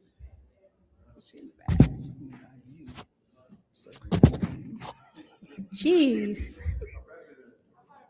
So you need, I mean, Woodson don't need nobody but itself. I can't appoint a resident. I know. I will go ahead and, what exactly do you need the point person to do? To meet with the company and then share exactly what's the criteria going to be. I mean, there can be a back and forth. They can answer the questions. You'll be hearing it directly from the company as to what the capacity is for fulfilling the requirements, because you had. And I just work with the testing. administration to do that. We'll have a meeting. I'm sorry? I said the person will just work with the administration to do that. Yes. Okay, Yes, I'm work directly. going to go ahead and appoint the council president and call it a day. Okay. I'm the president. Oh, shit. True. Everything on here. You can do everything. You know what, Councilwoman Burns, that's your first one. I'm just kidding. Yeah, so I'll go ahead and just appoint the council president. No, you're more than welcome, Council Vice President. And so if that's what we need to do, we will go ahead and set up a meeting, and I will be prepared to report back to my colleagues. All right. If there's anything else, that's it. Just the immediate first step is to meet with the company, correct? I'm sorry? We just need to meet with the company. Yeah. And you I'm- can the set that up? I will set up the meeting. Perfect. And then, yeah, you can have the dialogue to determine what it is you want to do. All Perfect. the specifications. Okay, sounds good. All right, thank you. Is there anything else for this discussion item? Since there's nothing else for this discussion item, we'll go ahead and close it out. Thank you. There's a motion to adjourn. Is there support? Moved and properly supported by the councilwoman, conveniently. Moved and properly supported by the councilwoman in the Fifth Ward. Roll call, Madam Clerk.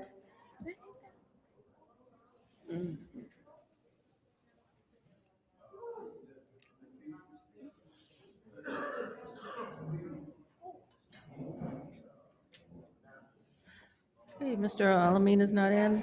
Dr. Lewis? Yes. Ms. Johnson? Ms. Priestley?